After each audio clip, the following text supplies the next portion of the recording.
జీవము కలిగిన యేసయ్యా, మీ పాదములకు వేలాది వందనాలు, స్తుతులు, స్తోత్రములు చెల్లించుకుంటూ ఉన్నాను. ನಮ್ಮ ಪ್ರಿಯ ಪರಲೋಕದ ತಂದೆಯೇ, ಜೀವವುಳ್ಳ ತಂದೆಯೇ, ನಿನ್ನ ಪಾದಕ್ಕೆ ಸಾವಿರಾರು ಸ್ತೋತ್ರಗಳು ಕರ್ತನೇ. ఇంతవరకు మీరు మాకు ఎంతగానో తోడుగా నీడగా ఉండి నడిపించి ఉన్న విధానాన్ని బట్టి నీకు వందనాలు నా ప్రభువా. ಇವಾಗವರೆಗೂ ನೀವು ನಮ್ಮನ್ನು ಕಾಯ್ದು ಕಾಪಾಡಿದ್ದೀರಾ, ಅದಕ್ಕಾಗಿ ನಿನಗೆ ವಂದನೆಗಳು. నిశ్చయముగా మీరు మా మధ్యలో ఉండి ఉన్నారు, అందును బట్టి నీకు వందనాలు నా తండ్రి. ನಿಶ್ಚಯವಾಗಿ ನಮ್ಮ ಮಧ್ಯದಲ್ಲಿ ಇದ್ದೀರಿ, ಅದಕ್ಕಾಗಿ ವಂದನೆಗಳು. ఈ సమయమందు మీ మాటలు వినాలని మేము ఎంతగానో ఆశపడుతూ ఉండగా, నాతో మాతో చేరి ఉన్న ప్రతి ఒక్క బిడ్డతో మీరు స్పష్టంగా మాట్లాడమని ప్రార్థన చేయుచున్నాను. ಈ ಸಮಯದಲ್ಲಿ ನಾವು ನಿಮ್ಮ ಮಾತುಗಳನ್ನು ಕೇಳಬೇಕೆಂದು ಆಸೆ ಪಡುತ್ತಿರಬೇಕಾದ್ರೆ ನನ್ನ ಜೊತೆ ನಮ್ಮ ಜೊತೆ ಮಾತನಾಡಿ ಕರ್ತನೇ. మీరు మాట్లాడుతున్నప్పుడు చెవులారా మీ మాటలు వినడానికి సహాయం చేయమని ప్రార్థన చేయుచున్నాను. ನೀವು ಮಾತನಾಡಬೇಕಾದ್ರೆ ಕಿವಿಯಾರೆ ನಾವು ಕೇಳುವಂತೆ ನಮಗೆ ಸಹಾಯ ಮಾಡಿ. కేవలము మేము వినువారముగా మాత్రమే కాకుండా విన్న వాటిని మా హృదయములో భద్రము చేసుకుని వాక్యానుసారముగా జీవించడానికి సహాయం చేయమని ప్రార్థన చేయుచున్నాను. ಅಪ್ಪ, ಕೇವಲ ನಾವು ಕೇಳುವವರಷ್ಟೇ ಆಗಿ ಅಲ್ಲದೆ ಪ್ರಭು, ವಾಕ್ಯಾನುಸಾರವಾಗಿ ನಾವು ಜೀವಿಸುವಂತೆ ನಮಗೆ ಸಹಾಯ ಮಾಡಿ. చేరి ఉన్న ప్రతి బిడ్డని కూడా మీ పవిత్రమైన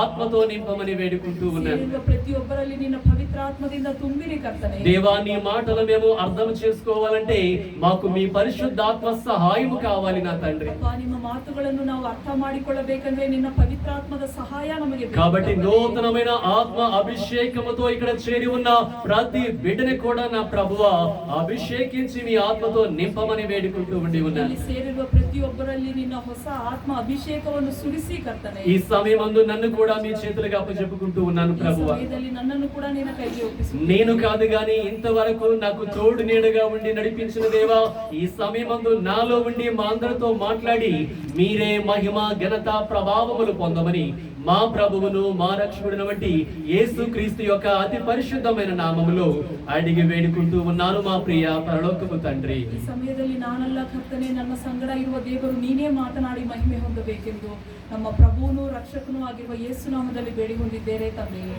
ఆమేన్. ప్రతి ఒక్కరు కూడా పరిశుద్ధమైన గ్రంథాల నుంచి కీర్తనల గ్రంథము 85వ అధ్యాయం. ప్రతి ఒక్కరు కూడా బైబిల్స్ తీసి నేను చెబుతున్న ప్రతి ఒక్క మాటని కూడా మీరు కూడా చదువుకుంటూ ఉండండి. కీర్తనల గ్రంథము 85వ అధ్యాయము 8వ వచనము ఎవరైనా కూడా ఒకరు బిగ్గరగా చదవండి. దేవుడైన యెహోవా, ఒక్క నిమిషం ఉండండి. Psalms chapter 85 verse 8. కీర్తన గ్రంథము 85వ అధ్యాయము 8వ వచనము చదవండి. దేవుడైన యెహోవా, దేవుడైన యెహోవా సెలవిచ్చు మాటను నేను చెవిని పెట్టెదను. ఆయన తన ప్రజలతోను తన భక్తులతోను శుభవచనములు సెలవిచ్చును. చాలండి. ఇక్కడ చదవబడినటువంటి వాక్య భాగాన్ని మనం చూసి ఉన్నప్పుడు ఎందరైనటువంటి భక్తుడు ఒక చక్కని మాట చెప్తున్నాడు. దేవుడు ఎప్పుడు కూడా తన ప్రజలతో శుభవచనాలు చెబుతాడని ఎంతగానో ఆత్మదేవుడు ఇక్కడ రాయించినట్లు మనం చూస్తూ ఉండి ఉన్నాం. ಈ ಓದಿರುವ ವಾಕ್ಯ ಭಾಗವನ್ನು ನಾವು ನೋಡಬೇಕಾದರೆ ದೇವರು ತನ್ನ ಜನರೊಂದಿಗೆ ಸಮಾಧಾನ ವಾಕ್ಯವನ್ನು ಹೇಳುತ್ತಾನೆ ಅಂತ ಹೇಳಿದ್ದಾರೆ. ఎప్పుడు కూడా శుభవచనాలేనండి. ಯಾವಾಗಲೂ ಕೂಡ ಸಮಾಧಾನ ವಾಕ್ಯ. దేవుడు ఎవరి దగ్గరికి వెళ్తున్న వాడిగా ఉన్నాడో వారికి సంతోషకరమైన మాటలు చెప్పుచున్న వాడిగా ఉన్నాడు. ದೇವರು ಯಾರ ಬಳಿಗೆ ಹೋಗುತ್ತಾರೋ ಅವರಿಗೆ ಸಂತೋಷ ಮಾತುಗಳನ್ನು ಹೇಳುತ್ತಾರೆ. మన దేవుడైనటువంటి యేసయ్య అందరిని కూడా సంతోషపెట్టే దేవుడుగా ఉండి ఉన్నాడు. ನಮ್ಮ ದೇವರಾಗಿರುವ ಯೇಸು ಕ್ರಿಸ್ತರು ಎಲ್ಲರನ್ನೂ ಸಂತೋಷಪಡಿಸುತ್ತಾರೆ. పరిశుద్ధమైన గ్రంథాన్ని మనం చూసినప్పుడు దేవుడు లోకమును ఎంతో ప్రేమించెను అనే మాటలు చూస్తూ ఉండి ఉన్నాం. ಪರಿಶುದ್ಧ ಗ್ರಂಥವನ್ನು ನಾವು ನೋಡಬೇಕಾದ್ರೆ ದೇವರು ಈ ಲೋಕವನ್ನು ಎಷ್ಟೋ ಪ್ರೀತಿಸಿದ್ದಾನೆ. అదే పరిశుద్ధమైన గ్రంథము లోకములో శరీరాశయు నేత్రాశయు జీవపు డంబము కూడా ఉన్నాయని సెలవిస్తూ ఉండి ఉన్నది. ಅದೇ ಜೀವ ಗ್ರಂಥದಲ್ಲಿ ಶರೀರಾಸೆಯು నేత్రాసెయు జీవದ డంబము ಇದೆ ಅಂತ ಹೇಳಿ. అలాని దేవుడు లోకాన్ని ప్రేమించాడు కదా, లోకముల నుండి శరీరాశను నేత్రాశను జీవపు డంబాన్ని ప్రేమించాడు అంటే ప్రేమించలేదండి. ದೇವರು ಲೋಕವನ್ನು ಪ್ರೀತಿಸಿದ್ದಾರೆ, ಆದರೆ ಶರೀರಾಸೆ నేత్రాಸೆ జీవದ డంబವನ್ನು ಪ್ರೀತಿಸಿದ್ದಾರೆ. ఇవి మానవుడు కలుగ చేసుకున్నవి. ಇದು ಮಾನವನು ಉಂಟು ಮಾಡಿದ್ದು. దేవుడు కలుగ చేసింది కాదు, దేవుడు అందులో ఆనందించేవాడు కాదండి. ದೇವರು ಉಂಟು ಮಾಡಿದ್ದಲ್ಲ, ಅದರಲ್ಲಿ ಆನಂದ ಪಡುವವರಲ್ಲ. ఆయన ఏదైతే కలుగ చేసిన వాడిగా ఉన్నాడో వారిని బట్టి ఆయన సంతోషించేవాడిగా ఉన్నాడు, వారిని ప్రేమించున్న వాడిగా ఉన్నాడు. ದೇವರು ಯಾವುದನ್ನು ಉಂಟು ಮಾಡಿದ್ದಾರೋ ಅವರನ್ನು ಪ್ರೀತಿಸಿದ್ದಾರೆ, ಅವರನ್ನು ಸಂತೋಷಪಡಿಸಿದ್ದಾರೆ. ఈ రోజు ఇక్కడ ఉన్నటువంటి నిన్ను నన్ను ఏదో కోతి నుండో కుక్క నుంచో దేవుడు కలుగ చేయలేదండి. ಇವತ್ತು ನಿನ್ನನ್ನು ನನ್ನನ್ನು ದೇವರು ಯಾವುದೋ ಕೋತಿಯಿಂದ ನಾಯಿಯಿಂದ ಮಾಡಿಲ್ಲ. సైన్స్ చెప్తుంది, మనం ముందు కూడా చదువుకొని ఉన్నాం ఏమని, కోతు నుంచి మనం వచ్చి ఉన్నామని. ನಾವು ಸೈನ್ಸ್ ಅಲ್ಲಿ ಓದಿದ್ದೀರಿ, ನಾವು ಕೋತಿಗಳಿಂದ ಬಂದಿದ್ದೀರಿ ಅಂತ. ఏ మానవుడు కూడా కోతు నుండి కుక్కల నుంచి రాలేదండి, జ్ఞాపకం చేసుకునండి. ಯಾವ ಮಾನವನು ಕೂಡ ಕೋತಿಯಿಂದ ನಾಯಿಯಿಂದ ಬಂದಿಲ್ಲ. మట్టిగా ఉన్నటువంటి మనల్ని దేవుడు తన చేతిలోనికి తీసుకుని ఒక అందమైనటువంటి బొమ్మగా చేసి ఆయనలో ఉన్నటువంటి జీవాన్ని ఎంతగానో మన నాసికా రంధ్రాల్లో ఊది జీవాత్మ కలిగిన వారిగా దేవుడు మనల్ని చేసిన వాడిగా ఉన్నాడు. ಮಣ್ಣಿನಿಂದ ಒಂದು ಸುಂದರವಾಗಿರುವ ರೂಪವನ್ನು ಮಾಡಿ ನಮ್ಮಲ್ಲಿ ಜೀವಾತ್ಮವನ್ನು ಅವರು ತುಂಬಿದ್ದಾರೆ. అర్థమవుతుందండి, ఆయన తనలో ఉన్న జీవాన్ని మనలోనికి పెట్టిన వాడిగా ఉన్నాడు. ತನ್ನಲ್ಲಿರುವ ಜೀವವನ್ನು ನಮ್ಮಲ್ಲಿ ಇಟ್ಟಿದ್ದಾರೆ. నువ్వు ఏ రంగుతో ఉండాలో, ఏ రూపంలో ఉండాలో, ఎలా ఉండాలో ప్రతిదీ కూడా దేవుని నిర్ణయం ద్వారా, ఆయన హస్తాల ద్వారా మాత్రమే జరిగి ఉండి ఉన్నది. ನೀನು ಯಾವ ರೂಪದಲ್ಲಿರಬೇಕು, ಯಾವ ರಂಗಿನಲ್ಲಿರಬೇಕು ಅಂತ ಅವರ ಹಸ್ತದಿಂದ ಅವರು నీవు నల్లగా ఉండడము దేవునికి ఇష్టం కాబట్టి నల్లగా కలుగ చేశాడు. ನೀನು ಕಪ್ಪಾಗಿರುವುದು ದೇವರಿಗೆ ಇಷ್ಟ, ಅದಕ್ಕೆ ಕಪ್ಪಾಗಿ. నువ్వు ఎర్రగా ఉండడము దేవునికి ఇష్టం కాబట్టి ఎర్రగా కలుగ చేశాడు. ನೀನು ಬೆಳ್ಳಗಿರುವುದು ದೇವರಿಗೆ ಇಷ್ಟ, ಅದಕ್ಕೆ ಬೆಳ್ಳಗೆ. నువ్వు ఎత్తుగా ఉండడము దేవునికి ఇష్టం కాబట్టి ఎత్తుగా చేసిన వాడిగా ఉన్నాడు. ನೀನು ಎತ್ತರವಾಗಿರುವುದು ದೇವರಿಗೆ ಇಷ್ಟ, ಅದಕ್ಕೆ ಎತ್ತರವಾಗಿ. నీవు పొట్టిగా ఉన్నావు కాబట్టి దేవునికి ఇష్టమైంది కాబట్టి దేవుడు నిన్ను అలాగే కలుగ చేసిన వాడిగా ఉన్నాడు. ಗಿಡ್ಡವಾಗಿರುವುದು ದೇವರಿಗೆ ಇಷ್ಟ, ಅದಕ್ಕೆ ಹಾಗೆ ಮಾಡಿ. పరిశుద్ధమైన గ్రంథము చాలా స్పష్టంగా చెబుతూ ఉండి ఉన్నది. ಪರಿಶುದ್ಧ ಗ್ರಂಥದಲ್ಲಿ ಸ್ಪಷ್ಟವಾಗಿ ఆయన తన చిత్తాన్ని మొత్తాన్ని కూడా జరిగించుకునే వాడిగా ఉన్నాడని. ದೇವರು ತನ್ನ ಚಿತ್ತವನ್ನು ಅವರು ಮಾಡುವವರಾಗಿದ್ದಾರೆ. ఎందుకంటే ఆయనే సమస్తాన్ని కూడా కలుగ చేసే దేవుడండి. ಯಾಕಂದ್ರೆ ಅವರೇ ಸಮಸ್ತವನ್ನು ಉಂಟು ఈ ಮಾಡಿದ್ದಾರೆ. మాటలన్నీ కూడా ఎందుకు చెప్తున్నానంటే దేవుడు తనకిష్టమైన రీతిగా నిన్ను కలుగ చేసుకున్న వాడిగా ಈ ఉన్నాడు. ಮಾತುಗಳು ಯಾಕೆ ಹೇಳಿದ್ದಾರೆ ಅಂದ್ರೆ ದೇವರು ಅವರಿಷ್ಟಪಟ್ಟಂತೆ ನಿನ್ನನ್ನು కాబట్టి ಮಾಡಿದ್ದಾರೆ. ఆయన కలుగ చేసుకున్నటువంటి నిన్ను బట్టి సంతోషిస్తున్నాడు, ఎంతగానో నిన్ను ప్రేమించుతున్న వాడిగా ఉన్నాడు. ಅದಕ್ಕೆ ದೇವರು ನಿನ್ನಿಂದ ಸಂತೋಷ ಪಡುತ್ತಿದ್ದಾರೆ, ನಿನ್ನನ್ನು ಪ್ರೀತಿಸಿದ್ದಾರೆ. ఇంకొంచెం అర్థమైన రీతిగా మనందరం కూడా వెళదామండి. ಇನ್ನು ಅರ್ಥ ಆಗುವ ರೀತಿಯಲ್ಲಿ ನಾವು ನೋಡೋಣ. ఎంతగానో మీరందరూ కూడా ప్రయాసపడి గృహాల్ని కట్టుకుంటున్న వారిగా ఉండి ఉన్నారు. ನೀವು ಎಷ್ಟೋ ಪ್ರಯಾಸ ಪಟ್ಟು ಮನೆಯನ್ನು ಕಟ್ಟಿದ್ದೀರಾ. కట్టుకున్న వాళ్ళు మీ గృహాల్ని ప్రేమిస్తున్నారా లేదండి? ಕಟ್ಟಿದವರು ನಿಮ್ಮ ಮನೆಯನ್ನು మీకు ఇష్టం వచ్చిన రీతిగా కట్టుకుంటున్న వారిగా ఉండి ఉన్నారు. ಇಷ್ಟ ಬಂದಂತೆ ಕಟ್ಟಿದ್ದೀರಾ. అంటే మీకు ఇష్టం వచ్చిన రీతిగా ఎలాగైతే మీ గృహాలను కట్టుకుని వాటిని ప్రేమిస్తూ వాటిలో సుఖ నివాసం చేస్తున్నారో, దేవుడు నిర్మించిన వాటిని బట్టి కూడా ఆయన సంతోషిస్తున్నాడు, వాటిని ప్రేమిస్తూ వారితో పాటే ఉంటున్న వాడిగా ఉన్నాడు. ನಿಮ್ಮ ಮನೆಯನ್ನು ಹೇಗೆ ನೀವು ಪ್ರೀತಿಸಿ ಸುಖ ನಿವಾಸ ಮಾಡಿದ್ದಾರೋ ಅದಕ್ಕೆ ಅದೇ ರೀತಿಯಾಗಿ ದೇವರು ಕೂಡ ಅವರು ಉಂಟು ಮಾಡಿದ್ದನ್ನು. మీరు కట్టుకున్న గృహాల్లో మీరు నివసించకుండా పక్కన వాడు ఎవడైనా వచ్చి మీ గృహాల్లో ఉండాలని అంటే అనుకుంటారండి ఎవరైనా కూడా? ನೀವು ಕಟ್ಟಿದ ಮನೆಯಲ್ಲಿ ಪಕ್ಕದವರು ಬಂದು ಇರಬೇಕು ಅಂತ ಅಂದುಕೊಳ್ಳುತ್ತೀರಾ? నేను చెప్తున్న మాటలు చాలా జాగ్రత్తగా ఆలకించేయండి. ಹೇಳುತ್ತಿರುವ ಮಾತುಗಳನ್ನು మీరు ಜಾಗೃತಿಯಿಂದ ఎంతగానో కష్టపడి ప్రయాసపడి గృహాల్ని కట్టుకున్న వారిగా ఉండి ఉన్నారు. ನೀವು ಕಷ್ಟಪಟ್ಟು ಪ್ರಯಾಸಪಟ್ಟು ಮನೆಯನ್ನು ಕಟ್ಟಿದ್ದೀರಾ. మీ గృహంలో మీరు, మీ బిడ్డలు, మీ తల్లిదండ్రులు మీ వాళ్ళే ఉండాలనుకుంటారు ఎవరైనా కూడా. ನಿಮ್ಮ ಮನೆಯಲ್ಲಿ ನೀವು, ನಿಮ್ಮ ತಂದೆ ತಾಯಿ ನೀವಿರಬೇಕು. అలా కాకుండా ఎవరైనా కూడా మేము రోడ్డు మీద ఉంటాము, బయట వాళ్ళు ఎవరైనా వచ్చి మా ఇంట్లో ఉండాలనుకుంటా ఉంటారా? ನಾವು ರೋಡಿನಲ್ಲಿ ಇದ್ದು ಬೇರೆಯವರು ಇರಲಿ ಮನೆಯಲ್ಲಿ ಅಂತ ಹೇಳುತ್ತೀರಾ? అనుకోరు కదండి. ಹೇಳೋದಿಲ್ಲ ಅಲ್ವಾ? మరి నువ్వు ఎలా అనుకుంటున్నావో దేవుడు కూడా అలాగే అనుకుంటాడు కదా. ನೀನು ಹೇಗೆ ಅಂದುಕೊಳ್ಳುತ್ತೀಯೋ ದೇವರು ಹಾಗೆ. నేను కట్టుకున్న గృహంలో నేను ఉండాలనుకుంటాడు ఆయన. ನಾನು ಕಟ್ಟಿದ ಮನೆಯಲ್ಲಿ ನಾನಿರಬೇಕು ಅಂತ సగమా అర్థం ಅಂದುಕೊಳ್ಳುತ್ತಾರೆ. చేసుకునండి. నీవు కట్టుకున్న గృహములో నువ్వు ఎలా ఉండాలని అనుకుంటున్నావో ఆయన కట్టుకున్నటువంటి గృహములో ఆయన కూడా ఉండాలని అని ఎంతగానో ఆశపడుతున్న వాడిగా ఉన్నాడు. ಸಭೆಯೇ ಅರ್ಥ ಮಾಡಿಕೊಳ್ಳಿ, ನೀನು ಕಟ್ಟಿದ ಮನೆಯಲ್ಲಿ ನೀನು ಹೇಗೆ ಇರಬೇಕು ಅಂತ ಅಂದುಕೊಳ್ಳುತ್ತೀಯೋ ఈ ದೇವರು దేహము ಹಾಗೆ దేవునికి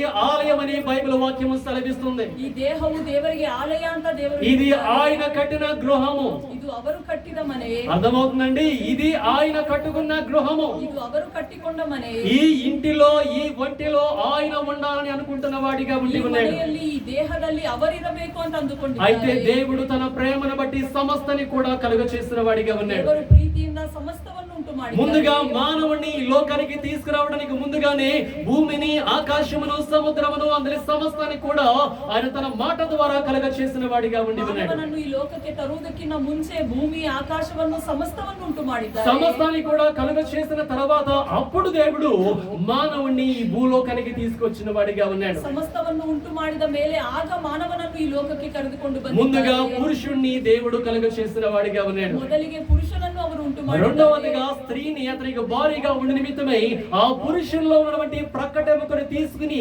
స్త్రీగా నిర్మించి మీరిద్దరు కూడా కలిసిమెలిసి ఉండడని దేవుడు చెప్పిన వాడిగా ఉన్నాడు. ಆ ಪಕ್ಕದ ಎಲುಬನ್ನು ತೆಗೆದುಕೊಂಡು ಸ್ತ್ರೀಯಾಗಿ ಉಂಟು ಮಾಡಿ ಆ ಪುರುಷನಿಗೆ ಕೊಡುತ್ತಾರೆ. వారిద్దరిని కూడా దేవుడు దగ్గరికి పిలిచిన వాడిగా ఉన్నాడు. ಅವರಿಬ್ಬರನ್ನು ದೇವರು ಹತ್ರಕ್ಕೆ ಕರೆಯುತ್ತಾರೆ. వారిని ఎంతగానో ఆశీర్వదించిన వాడిగా ఉన్నాడు. ಅವರಿಬ್ಬರನ್ನು ಆಶೀರ್ವದಿಸಿದ್ದಾರೆ. దేవుడు కలుగ చేసి వదిలిపెట్టలేదండి. ದೇವರು ಉಂಟು ಮಾಡಿ ಬಿಟ್ಟು ಬಿಡಲಿಲ್ಲ. ఆయన కలుగ చేసిన ప్రతి దానిని కూడా దీవించిన వాడిగా ఉండి ఉన్నాడు. ಅವರು ಉಂಟು ಮಾಡಿದ ಪ್ರತಿಯೊಂದನ್ನು ದೀವಿಸಿದ್ದಾರೆ. ఆదికాండము 1వ అధ్యాయంలో మనము చూసినప్పుడు ఆయన మానవుల్ని దీవించినట్లు మనందరం కూడా చూస్తూ ఉండి ఉన్నాము. ಆದಿಕಾಂಡ 1ನೇ ಅಧ್ಯಾಯದಲ್ಲಿ ನೋಡಬೇಕಾದ್ರೆ ಮಾನವನನ್ನು ದೇವರು ದೀವಿಸಿದ್ದಾರೆ. మీరు ఫలించండి, అభివృద్ధి పొందండి, విస్తరించండి, భూమిని నిండించండి, దానిని లోపరుచుకోండి 5 రకాలైన ఆశీర్వాదాలు ఇచ్చి వారిని దేవుడు దీవించిన వాడిగా ఉండి ఉన్నాడు. ఫలిసి అభివృద్ధి పొంది విస్తరిసి భూమిಯನ್ನು స్వతంత్రించుಕೊಳ್ಳి ಅಂತ ದೇವರು దీవిಸಿದ್ದಾರೆ. దేవుని యొక్క ఉద్దేశం ఏమైందంటే ఈ లోకమునికి వచ్చిన ప్రతి ఒక్క మానవుడు కూడా ఫలించాలని,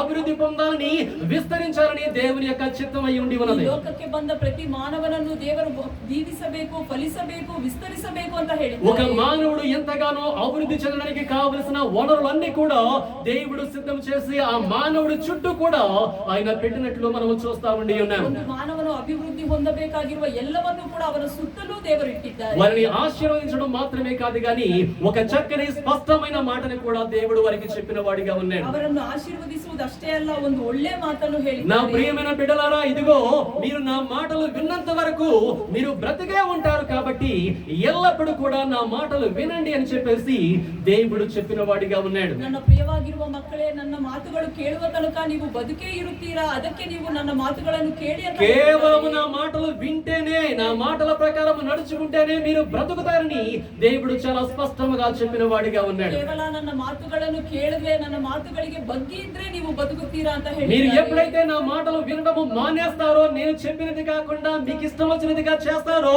నిశ్చయముగా మీరు చచ్చెదరని దేవుడు చెప్పినట్లు కూడా మనం చూస్తా ఉండి ఉన్నాం. ಯಾವಾಗ ನಾನು ಹೇಳಿದ ಮಾತನ್ನು ನೀವು ಕೇಳುವುದಿಲ್ಲವೋ ಆವಾಗ ನೀವು ನಿಶ್ಚಯವಾಗಿ ಸಾಯುತ್ತೀರಾ ಅಂತ ಹೇಳುತ್ತಾರೆ. ఆదికాండము 1వ అధ్యాయంలోనేమో ఆశీర్వదించిన వాడిగా ఉన్నాడు. ಆದಿಕಾಂಡ 1ನೇ ಅಧ್ಯಾಯದಲ್ಲಿ ಆಶೀರ್ವದಿಸಿದ್ದಾರೆ. 2వ అధ్యాయంకి వచ్చేపాటికి మీరు నా మాట వినకపోతే చచ్చెదరని కూడా దేవుడు వారికి ఆజ్ఞాపించిన వాడిగా ఉండి ఉన్నాడు. 2ನೇ ಅಧ್ಯಾಯದಲ್ಲಿ ನನ್ನ ಮಾತನ್ನು ಮೀರುವುದಾದ್ರೆ ನೀವು ನಿಶ್ಚಯವಾಗಿ ಸಾಯುತ್ತೀರಾ ಅಂತ ಹೇಳುತ್ತಾರೆ. దేవుడు ఎప్పుడు చెప్పినా సూటిగాను స్పష్టముగాను ఆయన చెప్పువాడిగా ఉన్నాడండి. ದೇವರು ಯಾವಾಗ ಹೇಳಿದ್ರು ಅವರು ಸ್ಪಷ್ಟವಾಗಿ ನೇರವಾಗಿ రెండే ಹೇಳ್ತಾರೆ. 2 మాటలు చాలా క్లియర్ గా చెప్పాడు. ಎರಡೇ ಮಾತುಗಳು మాట ನೇರವಾಗಿ వింటే ಹೇಳ್ತಾರೆ. బ్రతుకుతావు, ಮಾತು ಕೇಳಿದ್ರೆ మాట ಬದುಕುತ್ತೀಯ, వినకపోతే చస్తావని కూడా చెప్పిన వాడిగా ఉన్నాడు. ಮಾತು ಕೇಳದೆ ಇದ್ರೆ ಸಾಯುತ್ತೀಯ ಅಂತ దేవుని ಹೇಳ್ತಾರೆ. ద్వారా ఆ మాటలు తీసుకున్నవంటి ఆ మానవులు ఏం చేశారంటే కొంతకాలము దేవుని యొక్క మాటలకి అనుకూలముగానే నడిచిన వారిగా ఉండి ఉన్నారు. ದೇವರಿಂದ ಆ ಮಾತುಗಳನ್ನು ಹೊಂದಿದ ಮಾನವರು ಸ್ವಲ್ಪ ಕಾಲ ಚೆನ್ನಾಗಿರುತ್ತಾರೆ. దేవుని యొక్క మాటలు విన్నంత వరకు వారు సుఖముగాను, సంతోషముగాను,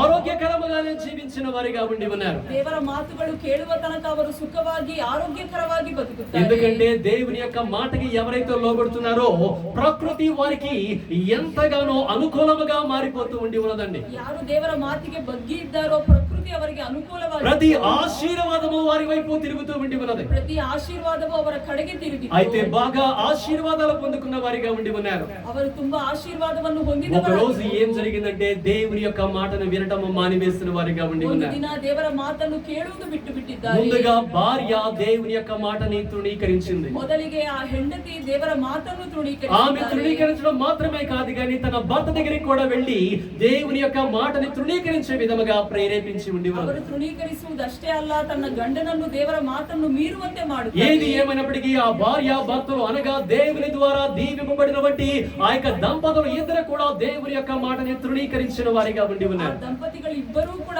ದೇವರ ಮಾತನ್ನು ಮೀರುತ್ತಾರೆ. వారు చనిపోయిన వారిగా ఉండి ఉన్నారు. ಸತ್ತು ಹೋದವರಾಗಿದ್ದಾರೆ. అంతకు ముందు ఎంతగానో ఆత్మ స్వరూపాన్ని కలిగిన వాళ్ళు, మహిమ శరీరముతో ఉన్నటువంటి వాళ్ళు దేవుని యొక్క మాట వినడము మానివేసిన తర్వాత ఆ మహిమను వాళ్ళు కోల్పోయిన వారిగా ఉండి ఉన్నారండి. ಆತ್ಮಸ್ವರೂಪದಲ್ಲಿದ್ದ ಮಹಿಮೆಯಲ್ಲ ಇದ್ದ ಇಬ್ಬರೂ ಕೂಡ ದೇವರ ಮಹಿಮೆಯನ್ನು ಕಳೆದುಕೊಳ್ಳುತ್ತಾರೆ. ఇక్కడ దేవుని యొక్క ఉద్దేశం ఏమైందంటే ఆయన కలుగ చేసినటువంటి బిడ్డలు చనిపోవాలని నేను ఎప్పుడు కూడా అనుకోలేదండి. ದೇವರು ಅವರು ಉಂಟು ಮಾಡಿದ ಮಕ್ಕಳನ್ನು ಸಾಯಿಸಬೇಕು ಅಂತ ಅಂದುಕೊಳ್ಳಲಿಲ್ಲ. ఆయన ఉద్దేశము సదాకాలము ఆయనలాగా బ్రతకాలని. ಅವರ ಉದ್ದೇಶ ಸದಾಕಾಲವೂ ಅವರು మన ಜೀವಿಸಬೇಕು. దేవుడు ఆదియు అంతమైన వాడిగా ఉన్నాడు. ನಮ್ಮ ದೇವರು ಆದಿಯು ಅಂತ ఆయన సదాకాలము జీవించేవాడిగా ఉన్నాడు. సదాకాలము నేను ఏ ಜೀವಿಸಬೇಕು. రకముగా సదాకాలము జీవించుచున్నానో నా హస్తము ద్వారా కలుగ చేయబడిన ప్రతి ఒక్క వ్యక్తి కూడా సదాకాలము జీవించాలని దేవుడు అనుకున్న వాడిగా ఉన్నాడు. ಹೇಗೆ ಸದಾಕಾಲವು ಜೀವಿಸಿದ್ದೀನೋ ನನ್ನ ಹಸ್ತದಿಂದ ಉಂಟು ಮಾಡಿದ ಮಕ್ಕಳು ಸದಾಕಾಲವು ಜೀವಿಸಲಿ ಅಂತ కానీ ಹೇಳ್ತಾರೆ. మానవుడు ఏం చేస్తారండి? దేవుని యొక్క మాటని తృణీకరించి చనిపోయిన వాడిగా ఉన్నాడు. ಆದ್ರೆ ಮಾನವನು ದೇವರ ಮಾತನ್ನು ತೃಣೀಕರಿಸಿ ಸತ್ತು ಹೋಗುತ್ತಾನೆ. అయ్యో, నేను ఎంతగానో ప్రేమించి కలుగు చేసినటువంటి మానవుడు తప్పిదము చేసి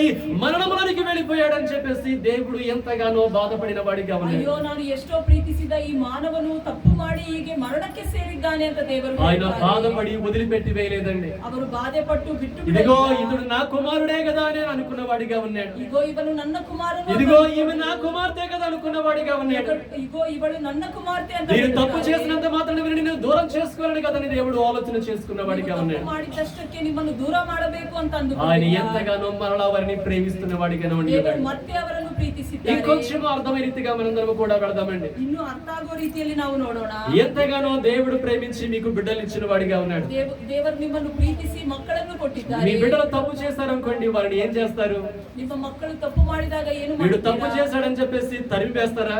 ತಪ್ಪು ಮಾಡಿದ್ದಾನೆ ಅಂತ ಹೊರಗಾಕುತ್ತೀರಾ? దగ్గరికి తీసుకుని ఎంతగానో ప్రేమతో, నానా తెలియక తప్పు చేసావు, తెలిసే తప్పు చేసావు, ఇక మీద తప్పు చేయవద్దని చెప్పేసి చెబుతా ఉంటారు. ಪ್ರೀತಿಯಿಂದ ಹತ್ರಕ್ಕೆ ಕರೆದು ನೀನು ತಿಳಿದೋ ತಿಳಿಯದೆ ತಪ್ಪು ಮಾಡಿದ್ದೀಯಾ, ಇನ್ಮೇಲೆ అంతేగాని బిడ్డలను దూరం చేసుకుంటారండి తప్పు చేసినంత మాత్రాన. ಹಾಗಿಲ್ಲದಿರ ಮಕ್ಕಳನ್ನು ದೂರ ಮಾಡುತ್ತೀರಾ? మరి ఈ లోక సంబంధమైనటువంటి తల్లి తండ్రి నీవే నీ కుమారులు కుమార్తెలు తప్పు చేసినప్పుడు వారిని దగ్గరికి తీసుకున్నటువంటి నీవు మరి సమస్తాన్ని కూడా కలుగ చేసినటువంటి దేవుని యొక్క ప్రేమ ఎంత గొప్పదిగా ಈ ఉంటదండి. ಲೋಕ ಸಂಬಂಧವಾಗಿರುವ ತಂದೆ ತಾಯಿ ಹಾಗೆ ಮಾಡಬೇಕಾದ್ರೆ ಪರಮ ತಂದೆಯಾಗಿರುವ ದೇವರು ಹೇಗೆ కాబట్టి ಇರುತ್ತಾರೆ? ప్రేమను బట్టి దేవుడు ఏమనుకున్నారంటే వీరు నిన్ను మరలా బ్రతికించాలనుకున్న వాడిగా ఉన్నాడు. ಪ್ರೀತಿಯಿಂದ ಅವರನ್ನು ಮತ್ತೆ ಬದುಕಿಸಬೇಕು. వీళ్ళు ఆల్రెడీ మహిమను కోల్పోయి ఉన్నారు, ಇವರು ಆಗಲೇ ಮಹಿಮೆಯನ್ನು ఆశీర్వాదాలు కోల్పోయిన వారిగా ఉన్నారు. ಆಶೀರ್ವಾದವನ್ನು ఏదైనా ಕಳೆದುಕೊಂಡಿದ್ದಾರೆ. తోటలోంచి బయటికి వెళ్ళిపోవాల్సిన పరిస్థితి కూడా వచ్చి ಆ ఉండింది. ಏದೇನು ವನದಿಂದ ಹೊರಗೆ ಹೋಗಬೇಕಾಗಿರುವ కానీ ಪರಿಸ್ಥಿತಿ దేవుని యొక్క ఉద్దేశం మరలా బ్రతికించుకోవాలనుకున్న వాడిగా ఉన్నాడు. ದೇವರು ಮತ್ತೆ ಬದುಕಿಸಬೇಕು ಅಂತ బిడ్డలకి ఎవరికైనా కూడా జ్వరం వచ్చింది అనుకోండి, ఏమంటాం? పరిగెత్తుకుంటూ హాస్పిటల్కి తీసుకెళ్తాం.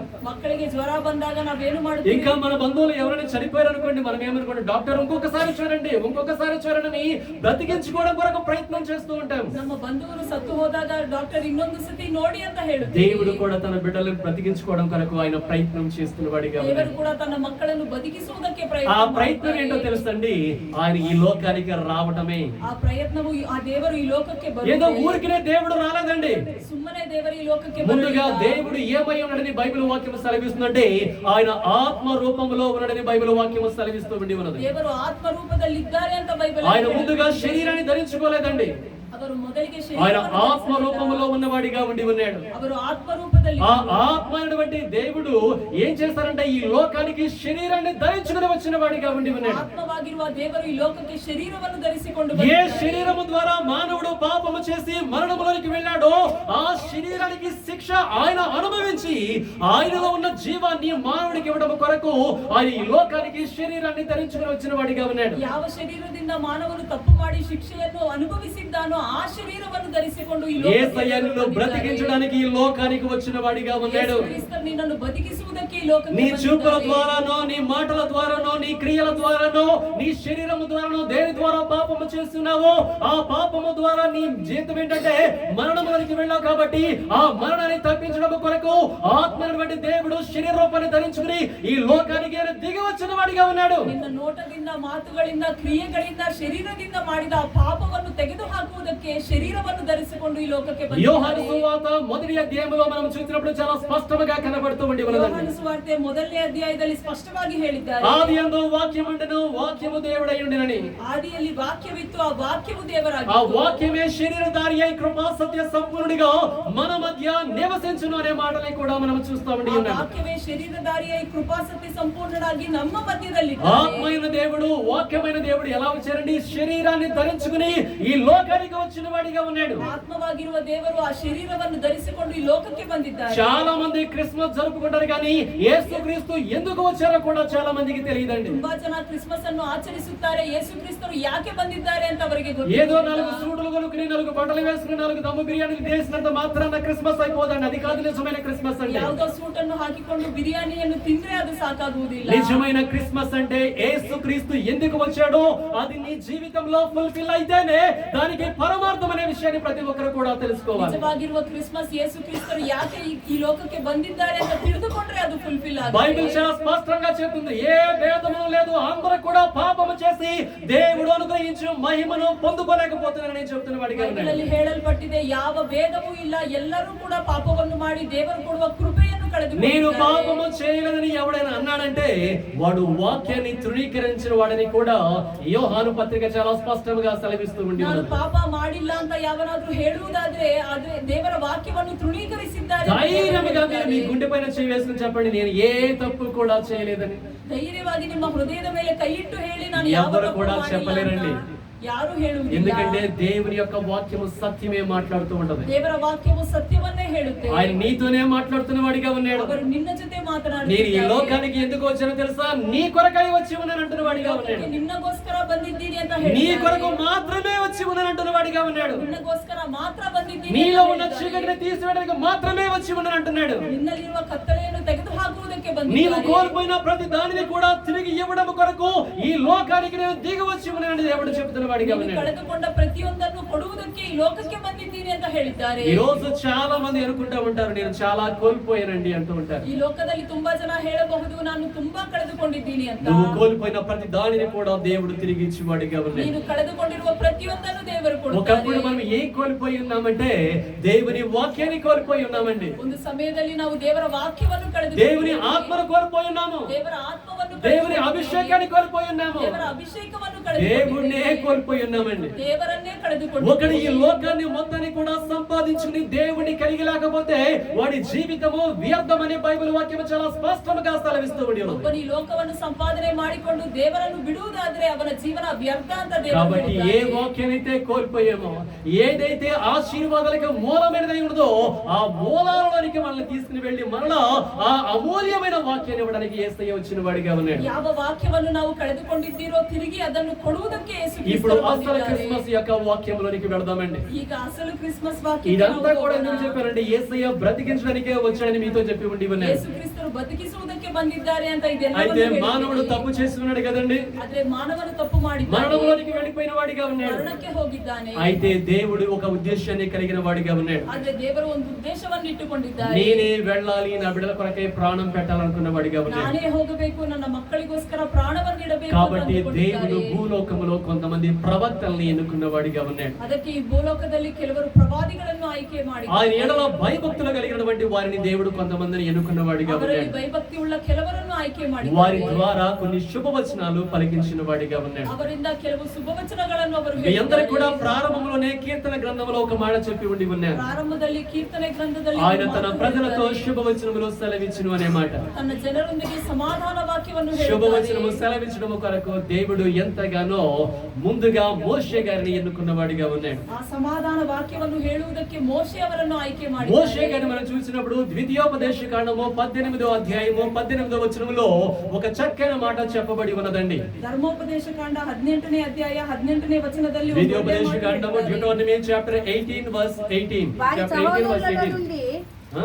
వారి సహోదరులలో నుండి వారి సహోదరుల నుండి నీ వంటి ప్రవక్తను నీ వంటి ప్రవక్తను వారి కొరకు పుట్టించెదను. వారి కొరకు పుట్టించెదను. అతని నోట అతని నోట నా మాటలను ఉంచుదును. నా మాటలు ఉంచుదును. నేను అతనికి ఆజ్ఞాపించిన నేను అతనికి ఆజ్ఞాపించినదంతయు యావత్తును అతడు వారితో చెప్పును. అతడు వారితో చెప్పును. అతడు నా నామమును చెప్పు. అతడు నా నామమున చెప్పు. నా మాటలను వినినవాడు నా మాటలు వినినవాడు వినని వానిని వినని వానిని దాని గూర్చి విచారణ దాని చేసెదను. గురించి విచారణ చేయుదును. మొట్టమొదటిగా మోషే ప్రవక్త ద్వారా దేవుడు యేసయ్యను గురించి పలికించిన వాడిగా ఉన్నాడు. ಮೊದಲಿಗೆ ಮೋಶೆ ಪ್ರವಾದಿಯಿಂದ ದೇವರು ಮಾತನಾಡಿದ್ದಾರೆ. మీరు ఏ మాటలైతే కోల్పోయిన వారిగా ఉన్నారో ఆ మాట ఇవ్వడం కొరకు నేను నా కుమారుడిని ఈ లోకానికి పంపిస్తానని ఎంతగానో దేవుడు ప్రకటించిన వాడిగా ఉన్నాడు. ನೀವು ಯಾವ ಮಾತುಗಳನ್ನು ಕಳೆದುಕೊಂಡಿದ್ದೀರೋ ಆ ಮಾತುಗಳನ್ನು ఇదిగో ಹೇಳುವುದಕ್ಕೆ మీ కొరకు ప్రత్యేకముగా మీలో నుంచే ఒక ప్రవక్తని తీసుకువస్తున్నానని చెప్తున్న వాడిగా ఉన్నాడు. ಪ್ರತ್ಯೇಕವಾಗಿ ನಿನ್ನಿಂದ ಒಂದು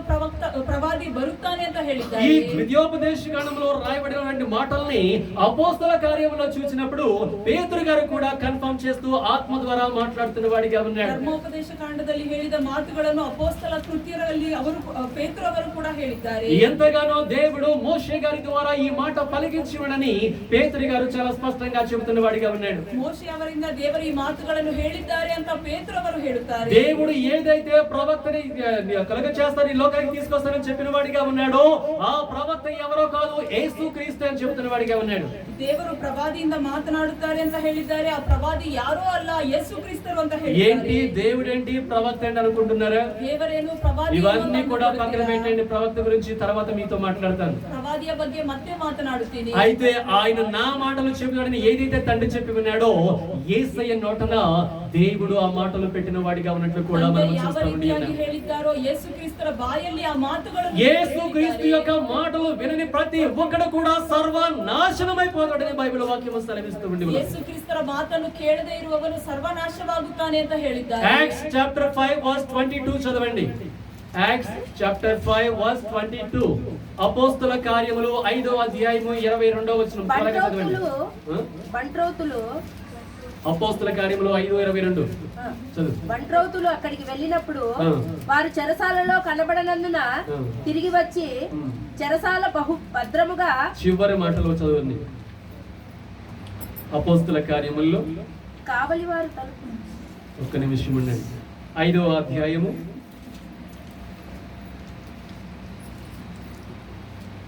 ప్రవక్తను మీ కొరకు పుట్టించుదని అనే మాట చెప్తున్నది కదండి. క్షమించండి, 3వ అధ్యాయము 23వ వచనం. Acts chapter 3 verse 23. ఆ ప్రవక్త మాట విననివాడు ప్రజలలో ఉండకుండా సర్వనాశనమగుననెను. అర్థమవుతుందండి? చాలా స్పష్టంగా దేవుడు చెప్తున్నాడు, ఒకప్పుడు మీరు మాట వినలేదు కాబట్టి చనిపోయిన వారిగా ఉండి ఉన్నారు. నేనైతే నా ప్రేమను బట్టి బ్రతికించాలనుకుంటున్నాను, నా కుమారుని ఈ లోకానికి పంపిస్తున్నానని దేవుడు చెప్పుచున్న వాడిగా ఉన్నాడు. ನೀವು ನನ್ನ ಪ್ರವಾದಿಯ ಮಾತುಗಳನ್ನು ಕೇಳಲಿಲ್ಲ, ಅದಕ್ಕೆ ನನ್ನ ಮಗನನ್ನು ಈ ಲೋಕಕ್ಕೆ ಕಳಿಸಿದ್ದೀನಿ ಅಂತ ಹೇಳುತ್ತಾರೆ. ఇప్పుడు గనక ఆయన మాటలు గనక మరలా ఒకసారి వినకుండా ఉన్నట్లయితే నిశ్చయముగా సర్వనాశనం అయిపోతారని దేవుడు చెప్తున్నాడు. ಈಗ ಕೂಡ ಈ ಮಾತನ್ನು ನೀವು ಕೇಳಲಿಲ್ಲ ಅಂದ್ರೆ ಪ್ರತಿಯೊಬ್ಬರು ಕೂಡ ಸಂಪೂರ್ಣವಾಗಿ ನಾಶವಾಗುವರು. ఒకప్పుడు ఆల్రెడీ చచ్చిపోయారు, ಒಂದು ಸಮಯದಲ್ಲಿ కానీ బ్రతికించడానికి బ్రతికించే వాక్యము దిగి వచ్చి ఉన్నది. బతికిಸುವುದಕ್ಕೆ బతికిಸುವ ವಾಕ್ಯ ఇప్పుడు కూడా ఆ వాక్యాన్ని వినకపోతే ఎవడి కర్మ వాడికి అని చెప్పేసి దేవుడు చెప్తున్నాడు. ಈಗ ಕೂಡ ಆ ಮಾತನ್ನು ಕೇಳಲಿಲ್ಲ ಅಂದ್ರೆ ಯಾರ ಕರ್ಮ ಅವರದ್ದೇ. ఇది ఏదో ఇక్కడ ఉన్న కొద్ది మందికి మాత్రమే కాదండి, ಇಲ್ಲಿರುವ ಸ್ವಲ್ಪ ಜನ, భూలోకంలో ఉన్న సర్వ మానవుడికి కూడా దేవుడు చెప్తున్నాడు. భూలోకದಲ್ಲಿರುವ ಸರ್ವ ಮಾನವ ఎవరైతే యేసుక్రీస్తు యొక్క మాట వినరో వారందరూ కూడా నిశ్చయముగా సర్వనాశనం అయిపోతారని దేవుడు చెబుతున్న వాడిగా ఉన్నాడు. యేసుక్రీస్తుల మాటను కేಳುವುದಿಲ್ಲವೋ ಸಂಪೂರ್ಣವಾಗಿ ನಾಶವಾಗುತ್ತಾರೆ. ఇది నమ్మినా నమ్మకపోయినా సత్యము. ಇದು ನಂಬಿದ್ರು ನಂಬಲಿಲ್ಲ ಅಂದ್ರೂ ಸತ್ಯವು. నమ్మితే నీ జీవితము ఎంతగానో సుందరముగా మారుతుంది. ನಂಬುವುದಾದ್ರೆ ನಿನ್ನ ಜೀವನ ಸುಂದರವಾಗಿರುತ್ತದೆ. నచ్చకపోతే ఒక రోజు నాశనం అయిపోతావు. ನಿನಗೆ ಇಷ್ಟವಾಗಲಿಲ್ಲ ಅಂದ್ರೆ బైబిల్ చాలా స్పష్టంగా చెబుతూ ఉండి ఉన్నదండి. బైబిల్ ಅಲ್ಲಿ స్పష్టವಾಗಿ ఇప్పుడైతే నా మాటలు వినని నేను బ్రతిమలాడుతున్నానని దేవుడు చెబుతున్నాడు. ಈಗ ನನ್ನ ಮಾತುಗಳನ್ನು ಕೇಳಿ ಅಂತ ఇప్పుడు గనక మీరు వినకపోతే నేను రెండవ రాకడలో రాబోతున్నాను. ఎవరైతే నా మాట వినరో వారందరినీ కూడా తీసుకుని వెళ్ళి నరకాగ్నిలో పడవేస్తారని కూడా దేవుడు చెప్తున్నాడు. ಎರಡನೇ ಬರಹದಲ್ಲಿ ನಾನು ಬರಬೇಕಾದ್ರೆ ಯಾರು ನನ್ನ ಮಾತುಗಳನ್ನು ಕೇಳುವುದಿಲ್ಲ ಅವರನ್ನು ನರಕದಲ್ಲಿ ಹಾಕುವೆನು. చాలా మంది అనుకుంటా ఉంటారు అసలు నరకం ఉందా అనుకుంటా ఉంటారు. ತುಂಬಾ ಜನ ಕೇಳಬಹುದು ನರಕವು నువ్వు ಇದೆಯా ಅಂತ. నమ్మకపో బైబిల్ చాలా స్పష్టంగా చెప్తుంది నరకము ఉన్నది. ನೀನು ನಂಬಿದ್ರು ನಂಬಿಲ್ಲ ಅಂದ್ರೂ బైబిల్ స్పష్టವಾಗಿ ఈ ಹೇಳಿದೆ. రోజు చాలా మంది కూడా మేము దేవుని వాక్యాన్ని వినకపోతే మేము ఆశీర్వాదాలు పొందుకోవట్లేదు, ఎంత గొప్పవలేదు అనుకుంటా ఉంటారు. ನಾವು ದೇವರ ಮಾತುಗಳನ್ನು ಕೇಳಲಿಲ್ಲ ಅಂದ್ರೂ ಆಶೀರ್ವಾದವನ್ನು ಹೊಂದುತ್ತಿಲ್ವಾ ಅಂತ ಕೇಳಬಹುದು. నీవు ఈ లోక సంబంధమైన అన్ని పొందుకుంటావేమో కానీ దేవుని యొక్క నిత్య జీవాన్ని మటుకు పొందుకోలేవు. ಈ ಲೋಕ ಸಂಬಂಧವಾಗಿರುವ ಎಲ್ಲವನ್ನೂ ಹೊಂದಬಹುದು, ಆದ್ರೆ నిత్య జీవాన్ని పొందుకోవాలనుకున్న ప్రతి ఒక్కరు కూడా దేవుడు దిగి వచ్చినటువంటి ఆ దివ్యమైన వాక్యాన్ని స్వీకరించే వారిగా ఉండాలి. ನಿತ್ಯ ಜೀವವನ್ನು ಹೊಂದಬೇಕಾಗಿರುವ ಪ್ರತಿಯೊಬ್ಬರೂ ಕೂಡ ದೇವರು ಕೊಟ್ಟಿರುವ ದಿವ್ಯ ವಾಕ್ಯವನ್ನು ಸ್ವೀಕರಿಸಬೇಕು. కాబట్టి ప్రేమన సంగమా దేవుని యొక్క వాక్యాన్ని తృణీకరించమాకండి. ಪ್ರಿಯವಾಗಿರುವ ಸಭೆಯೇ ದೇವರ ವಾಕ್ಯವನ್ನು దేవుని యొక్క వాక్యాన్ని తృణీకరించారంటే మన జీవితాలు నాశనం అయిపోతాయి. ದೇವರ ವಾಕ್ಯವನ್ನು ತೃಣೀಕರಿಸಿದ್ದೀರಾ, ನಮ್ಮ ಜೀವನ ఈ రోజు ఇక్కడ నిలబడి నేను వాక్యం మీ అందరితో కూడా పంచుకోవచ్చు. ಇವತ್ತು ನಾನು ಇಲ್ಲಿ ನಿಂತು ವಾಕ್ಯವನ್ನು ಹೇಳಬಹುದು. ఈ వాక్యానుసారంగా నేను జీవించకపోయినా కూడా నేను వెళ్ళేది కూడా నరకమేనండి. వాక్యానుసారವಾಗಿ ನಾನು అది జీవిసಲಿಲ್ಲ ఎవరైనా కూడా కావచ్చు, వాక్యము విని కూడా గ్రహించకుండా వాక్యానుసారముగా జీవించిన ప్రతి ఒక్కడు కూడా నాశనమైపోతాడని బైబిల్ వాక్యం సెలవిస్తూ ఉంది. వాక్యವನ್ನು ಕೇಳಿ ಅದರ ಪ್ರಕಾರವಾಗಿ ಜೀವಿಸಲಿಲ್ಲ ಅಂದ್ರೆ ಅವನು ನಾಶನಕ್ಕೆ ಸೇರುತ್ತಾನೆ. బాబు ఏంటి క్రిస్మస్ అని వచ్చాము, ఆనందపడదామని వచ్చాము, సర్వనాశనం అంటున్నారా? ನಾವು ಕ್ರಿಸ್ಮಸ್ ಅಂತ ಬಂದಿದ್ದೀರಿ, ನೀನು ಯಾಕೆ ಸರ್ವನಾಶವು ಅಂತ ಹೇಳುತ್ತೀರಿ? నేను మీ అందరి మేలు కోరుకున్న వాడిని కాబట్టి ఆత్మ ద్వారా ఈ మాటలు చెబుతూ ఉండి ఉన్నాను. ನಿಮ್ಮ ಮೇಲನ್ನು ಕೋರುವವನು ಅದಕ್ಕೆ ಆತ್ಮದಿಂದ ಈ ಮಾತನ್ನು దేవుడు నిన్ను బ్రతికించడానికి వచ్చిన వాడిగా ఉన్నాడు. ದೇವರು ನಿನ್ನನ್ನು ಬದುಕಿಸುವುದಕ್ಕೆ ఈ ಬಂದಿದ್ದಾನೆ. లోకంలో మహా బ్రతికితే ఈ శరీరములో 50 60 70 బాగా కొడితే సెంచరీ. ఈ లోకದಲ್ಲಿ ನಾವು ಮಹಾ ಜೀವಿಸಿದ್ರೆ 50 60 ಇಲ್ಲಾಂದ್ರೆ 100 ವರ್ಷ. కానీ ఇది జీవితము కాదండి. ಆದ್ರೆ ಇದು ಜೀವನ. శాశ్వతమైన జీవము ఒక్కొక్కటి ఉన్నదని బైబిల్ వాక్యము సెలవిస్తుంది. శాశ్వతವಾಗಿರುವ ಜೀವನ ಇನ್ನೊಂದು. ఆ శాశ్వతమైనటువంటి జీవితంలోకి తీసుకుని వెళ్ళడానికి దేవుని యొక్క వాక్యం ఈ లోకానికి దిగవచ్చి ఉండి ఉన్నది. ಶಾಶ್ವತವಾಗಿರುವ ಜೀವಕ್ಕೆ ದೇವರು ಕರೆದುಕೊಂಡು ಹೋಗುವುದಕ್ಕೆ ఆ వాక్యము మోషే గారి ద్వారా చెబుతూ ఉండి ఉన్నది. ఆ వాక్యము మోషే ಅವರಿಂದ, ఇదిగో బిడ్డలారా, సర్వ మానవాళి ఆయన మాటలు వినడని ఆ ప్రవక్త మోషే గారు చెబుతున్న వారిగా ఉండి ఉన్నారు. మక్కಳೇ, ಸರ್ವ ಮಾನವಾಳಿ ಜನರೇ ಈ ದೇವರ ಮಾತುಗಳನ್ನು ಕೇಳಿ ಅಂತ ಹೇಳಿದ್ದಾರೆ. రెండవదిగా ప్రవక్త యెషయా గారి ద్వారా దేవుడు చెబుతున్న వాడిగా ఉన్నాడు. ಎರಡನೇದಾಗಿ ಪ್ರವಾದಿಯಾಗಿರುವ ಯೆಶಯಾ ಅವರಿಂದ ಹೇಳಿದ್ದಾರೆ, నా కుమారుడా నీవు వెళ్ళి నా ప్రజలకు శుభవచనము సెలవిచ్చు అని చెప్పిన వాడిగా ఉన్నాడు. కుమారనే ನನ್ನ ಜನರಿಗೆ శుభవచనವನ್ನು ಹೇಳು ಅಂತ ಹೇಳಿದ್ದಾರೆ. ప్రభువా ఏ శుభవచనం చెప్పాలో నాకు సెలవివ్వు నా తండ్రి అని ఎంతగానో యెషయా భక్తుడు అడుగుతున్నాడు. ಕರ್ತನೇ, ಯಾವ ಸಮಾಧಾನ ವಾಕ್ಯವನ್ನು ಹೇಳು ಅಂತ ಹೇಳಿದ್ದಾರೆ. నువ్వు ఈ మాటని తీసుకుని వెళ్ళని దేవుడు చెప్తున్నాడు. ఈ ಮಾತುಗಳನ್ನು ತೆಗೆದುಕೊಂಡು యెషయా గ్రంథము 9వ అధ్యాయము 6వ వచనాన్ని ఒకసారి చదవండి. యెషయా గ్రంథము 9వ అధ్యాయము 6వ వచనము. ఏలయనగా మనకు శిశువు పుట్టెను, మనకి కుమారుడు అనుగ్రహింపబడెను, ఆయన భుజము మీద రాజ్యభారముండును. ఆశ్చర్యకరుడు, ఆలోచనకర్త, బలవంతుడైన దేవుడు, నిత్యుడగు తండ్రి, సమాధానకర్తయగు అధిపతి అని అతనికి పేరు పెట్టబడును. ఏంటండి, యేసుక్రీస్తు ఈ లోకానికి వచ్చింది ఎలాగంటండి, ఆలోచనకర్తగా, అద్భుతమైనటువంటి దేవుడుగా ఆయన వస్తున్నాడు. ఆయన రాజ్యాన్ని పరిపాలించేవాడిగా ఉంటాడని యేసుక్రీస్తుని గురించి యెషయా ప్రవక్త పలికినట్టు కూడా చూస్తా ఉండి ఉన్నాం. యేసుక్రీస్తు ఈ లోಕಕ್ಕೆ ಬಂದಿದ್ದು ಆಲೋಚನಕರ್ತನಾಗಿ, ಅದ್ಭುತ ಸ್ವರೂಪನಾಗಿ, ರಾಜ್ಯವನ್ನು ಆಳ್ವಿಕೆ ಮಾಡುವವನಾಗಿ ಬಂದಿದ್ದಾರೆ ಅಂತ ಯೆಶಯಾ ಪ್ರವಾದಿ ಹೇಳಿದ್ದಾರೆ. జ్ఞాపకం చేసుకోండి, మొట్టమొదటిగానేమో మాట ద్వారా మాట వినని చెబుతున్నాడు ప్రవక్త ద్వారా. మొదలిಗೆ ಅವರು ಮಾತನ್ನು ಕೇಳಿ ಅಂತ ಹೇಳಿದ್ದಾರೆ. రెండోదిగా ఆయన శిశువుగా వస్తాడు, ఆయన పైన రాజ్యభారం ఉంటుందని చెబుతున్నాడు. ಅವರು ಶಿಶುವಾಗಿ ಬಂದಿದ್ದಾರೆ ಅಂತ ಹೇಳಿದ್ದಾರೆ. అయితే యేసుక్రీస్తు ఎలా పుడతాడో కూడా చెబుతున్న వాడిగా ఉన్నాడు. యేసుక్రీస్తు ಹೇಗೆ ಹುಟ್ಟುತ್ತಾರೋ ಕೂಡ ಹೇಳಿದ್ದಾರೆ. దాని ముందు అధ్యాయంలో ఇదే యెషయా గారు కూడా చెబుతున్న వారికి కూడా ఏమనంటే, ఇదిగో కన్యక గర్భవతి అయి కుమారుని కనును అని చెబుతున్న వాడిగా ఉన్నాడు. ఇదే ప్రవాది ಹೇಳುತ್ತಾರೆ, ಕನ್ಯೆ ಗರ್ಭದಲ್ಲಿ యేసుక్రీస్తు ಹುಟ್ಟುತ್ತಾರೆ ಅಂತ. అంటే యేసుక్రీస్తుని ఈ లోకంలోనికి తీసుకురావడానికి ముందుగానే ఆయన ఈ మాటలన్నీ కూడా చెప్పిన వాడిగా ఉన్నాడు. యేసుక్రీస్తు ఈ లోకಕ್ಕೆ ಬರುವುದಕ್ಕಿಂತ ಮುಂಚೆ ಈ ಮಾತುಗಳನ್ನು ಹೇಳಿದ್ದಾರೆ. యేసయ్య భార్యాభర్తల పురుషుని భార్యాభర్తల యొక్క కలయిక ద్వారా ఆయన పుట్టలేదండి. యేసుక్రీస్తు గంಡ ಹೆಂಡತಿ ಪ್ರಮೇಯದಿಂದ ಹುಟ್ಟಲಿಲ್ಲ. సంగమా అర్థం చేసుకోనండి, భార్యాభర్తల యొక్క ప్రమేయం లేకుండా పుట్టినటువంటి దేవుని కుమారుడే మన ప్రభువైన యేసుక్రీస్తు. ಗಂಡ ಹೆಂಡತಿ ಪ್ರಮೇಯ ಇಲ್ಲದಿರ ಹುಟ್ಟಿರುವವರೇ యేసుక్రీస్తు. ఈ సృష్టిలో మీరు ఎక్కడైనా కన్యక గర్భవతి అయి కుమారుని కడినట్లు మీరు ఎక్కడైనా చూసి ఉన్నారా? ಈ ಸೃಷ್ಟಿಯಲ್ಲಿ ಕನ್ಯಕ ಗರ್ಭವತಿಯಾಗಿ ಕುಮಾರನನ್ನು ಹುಟ್ಟಿಸಿದ್ದು ಎಲ್ಲಾದ್ರೂ ನೋಡಿದ್ದೀರಾ? మీరు ఎక్కడ కూడా చూడలేదు, ಎಲ್ಲೂ ನೋಡಿಲ್ಲ, వినలేదు. ಕೇಳಲಿಲ್ಲ. ఏదైనా విన్నారంటే సంఘాలలో దేవుని వాక్యము ద్వారా మాత్రమే, అది యేసుక్రీస్తుని గురించి మాత్రమే విని ఉంటారు. ಎಲ್ಲಾದ್ರೂ ಕೇಳಿದ್ದೀರಾ ಅಂದ್ರೆ ಅದು యేసుక్రీస్తుల ಬಗ್ಗೆ. దేవుడు చాలా క్లియర్ గా చెబుతున్న వాడిగా ఉన్నాడు. ದೇವರು ಸ್ಪಷ್ಟವಾಗಿ ఈ ಹೇಳಿದ್ದಾರೆ, లోకాన్ని రక్షించడానికి వచ్చే లోక రక్షకుడు ఎలా అంటే కన్య ద్వారా మాత్రమే పుడతాడని చెప్తున్న వాడిగా ఉన్నాడు. ಲೋಕವನ್ನು ರಕ್ಷಿಸುವುದಕ್ಕೆ ಬರುವ ಲೋಕ ರಕ್ಷಕನು ಕನ್ಯೆ ಗರ್ಭದಲ್ಲಿ ಬರುತ್ತಾನೆ. కాబట్టి సంగమా జ్ఞాపకం చేసుకోండి, యేసయ్య పుట్టుకలో పాపము లేదు. సభయే ನೀವು అర్థ ಮಾಡಿಕೊಳ್ಳಿ, యేసుక్రీస్తును మనము ಹುಟ್ಟಿದಲ್ಲಿ కీర్తన గ్రంథంలో ಪಾಪವಿಲ್ಲ. చూసినప్పుడు నా తల్లి నన్ను పాపములోనే కని ఉన్నదని మాటలు చూస్తామండి. కీర్తన గ్రంథದಲ್ಲಿ ನಾವು ನೋಡಬೇಕಾದ್ರೆ ನನ್ನ ತಾಯಿ ನನ್ನನ್ನು ಪಾಪದಲ್ಲಿ ಹುಟ್ಟಿಸಿದ್ದಾಳೆ ಅಂತ జ్ఞాపకం ನಾವು చేసుకోండి, యేసయ్య పాపములో పుట్టలేదండి. ನೆನಪು ಮಾಡಿಕೊಳ್ಳಿ, యేసుక్రీస్తు ఆయన ఎంతగానో ಪಾಪದಲ್ಲಿ పరిశుద్ధమైనటువంటి దేవుడిగా ఉండి ఉన్నాడు. ಅವರು ಪರಿಶುದ್ಧವಾಗಿರುವ ఈ ದೇವರಾಗಿದ್ದಾರೆ. రకముగా దేవుడు యెషయా గారి ద్వారా కన్య ద్వారా పుడతాడని యేసయ్య గురించి ముందుగానే చెప్పి ఉన్నాడు. ಈ ರೀತಿಯಾಗಿ ಯೆಶಯಾ ಪ್ರವಾದಿಯ ಹೇಳುತ್ತಾರೆ, ಕನ್ಯೆ ಗರ್ಭದಲ್ಲಿ ಹುಟ್ಟುತ್ತಾರೆ. మూడవదిగా మీకా ద్వారా దేవుడు మాట్లాడుతున్న వాడిగా ఉన్నాడు. ಮೂರನೇದಾಗಿ ಮೀಕಾ ಅವರಿಂದ యేసుక్రీస్తు ఏ ప్రాంతంలో పుడతాడు? ಯೇಸು ಕ್ರಿಸ್ತರು ಯಾವ ಪ್ರಾಂತದಲ್ಲಿ ಹುಟ್ಟುತ್ತಾರೆ అర్థం చేసుకోండి. ఎవరికి పుడతాడు, ఎక్కడ పుడతాడు అనేది కూడా చెబుతున్న వాడిగా ఉన్నాడు. ಯಾರಿಗೆ ಹುಟ್ಟುತ್ತಾರೆ, ಯಾವಾಗ ಹುಟ್ಟುತ್ತಾರೆ ಅಂತ ಕೂಡ ಹೇಳುತ್ತಾರೆ. ఎంతగానో మనం చూసి ఉన్నప్పుడు మీకా 5వ అధ్యాయము 2వ వచనం చదవండి.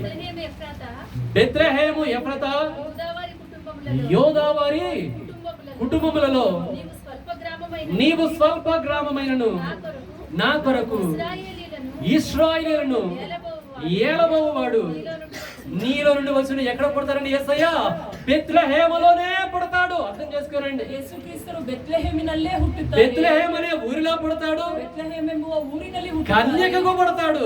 కన్యకಗೆ ಹುಟ್ಟುತ್ತಾರೆ. ఆయన వచ్చి అందరి కొరకు ప్రాణం పెడతాడు. ಅವರು ಬಂದು ಎಲ್ಲರಿಗೋಸ್ಕರ ఆయన అందరికీ వాక్యాన్ని ఇస్తాడు. ಎಲ್ಲರಿಗೋಸ್ಕರ ఆయన మాటలు వినండి, అప్పుడు మీరు బ్రతుకుతారని దేవుడు ముందుగానే చెప్పాడు. ಅವರ ಮಾತುಗಳನ್ನು ಕೇಳಿ ಆಗ ನೀವು ಬದುಕುತ್ತೀರಾ ಅಂತ ಹೇಳಿದ್ದಾರೆ. సంఘం అందరికి కూడా అర్థమవుతుందండి. ಸಭೆಯ దేవుడు ಅರ್ಥವಾಗುತ್ತಿದೆಯಾ? పలికించి జరిగించుచున్నవాడిగా ఉన్నాడు. ದೇವರು ಹೇಳಿಸಿ ಆ ಮಾತನ್ನು ನಡೆಸಿದ್ದಾರೆ. దేవుడు ఎప్పుడు కూడా పలుకువాడండి. ದೇವರು ಯಾವಾಗಲೂ పలికించి ಹೇಳುವ కార్యములు జరిగిస్తున్న వాడిగా ఉన్నాడు. ಹೇಳಿ ಮಾತುಗಳನ್ನು ನಡೆಸುವ ఇప్పటి వరకు పాత నిబంధన గ్రంథముల నుండి ప్రవక్తల ద్వారా దేవుడు ఏమేమి పలికించాడో మనం చూసి ఉన్నాం. ಇವಾಗವರೆಗೂ ಹಳೆ ಒಡಂಬಡಿಕೆಯಲ್ಲಿ ಪ್ರವಾದಿಗಳು ಏನು ಹೇಳಿದ್ದಾರೆ ಅಂತ మోషే గారి ద్వారానేమో ఎంతగానో ప్రవక్త వస్తాడు వాక్యము వినాలని. ಮೋಶೆ ಪ್ರವಾದಿಯಿಂದ ಪ್ರವಾದಿ ಬರುತ್ತಾರೆ ಮಾತು. యెషయా ద్వారా ఎంతగానో ఆయన రాజ్యాధికారము కలిగిన వాడిగా ఉంటాడని. ಯೆಶಯಾ ಪ್ರವಾದಿಯಿಂದ ಅವರ ಆಡಳಿತವು ಜನರೊಂದಿಗೆ ಇರುತ್ತೆ ಅಂತ అదే ಹೇಳ್ತಾರೆ. యెషయా గారి ద్వారా కన్యకకు పుడతాడని. ಯೆಶಯಾ ಪ್ರವಾದಿಯಿಂದ ಕನ್ಯಕೆಗೆ అదే ಹುಟ್ಟುತ್ತಾರೆ రీతిగా ಅಂತ. మీకా గారి ద్వారా బెత్లెహేములోనే పుడతాడని. ಮೀಕಾ ಅವರಿಂದ ಬೆತ್ಲೆಹೇಮಿನಲ್ಲಿ ಹುಟ್ಟುತ್ತಾರೆ ಅಂತ. బెత్లెహేములో కాకుండా మరి ఏ ప్రాయంలో ఎక్కడ పుట్టినా కూడా ఆయన క్రీస్తు కాడు. ಬೆತ್ಲೆಹೇಮಿನಲ್ಲಿ ಹುಟ್ಟದಿರಾ ಎಲ್ಲಿ ಹುಟ್ಟಿದ್ರು ಅವರು ಕ್ರಿಸ್ತ ಅಲ್ಲ. బెత్లెహేములో పుట్టినటువంటి వ్యక్తి మాత్రమే, కన్యక పుట్టినటువంటి వ్యక్తి మాత్రమే లోక రక్షకుడని దేవుడు చెప్పుచున్న వాడిగా ఉన్నాడు. ಬೆತ್ಲೆಹೇಮಿನಲ್ಲಿ ಕನ್ಯಕೆಗೆ ಹುಟ್ಟಿದವರು ಮಾತ್ರ ಈ ಲೋಕ ರಕ್ಷಕ. చాలా మంది మొన్న ఈ మధ్య కూడా నేను అంటున్నాను, ఇదిగోనండి ఇక్కడ యేసుక్రీస్తు పుట్టాడండి అంటున్నారు. ತುಂಬಾ ಜನ ಹೇಳುತ್ತಿದ್ದಾರೆ ಇಲ್ಲಿ ಯೇಸು ಕ್ರಿಸ್ತರು ఆయన ಹುಟ್ಟಿದ್ದಾರೆ. భారతదేశపు వంశస్థుడండి, మూలాలయంలో ఉన్నాయండి అంటున్నారు. ಭಾರತ ದೇಶದ ವಂಶಸ್ಥನು ಅಂತ ಹೇಳುತ್ತಾರೆ. ఆయన హిమాలయాల్లోకి వచ్చి జపాలు చేశాడండి అని కొంతమంది అంటున్న వారిగా ఉండి ఉన్నారు. ಹಿಮಾಲಯಕ್ಕೆ ಬಂದು ಜಪವನ್ನು ಮಾಡಿದ್ದಾರೆ ಅಂತ ಹೇಳುತ್ತಾರೆ. ఎవడు ఏం చెప్పిన మాట నమ్మకండి, ఆయన మనకు సంబంధించినడు కాదు.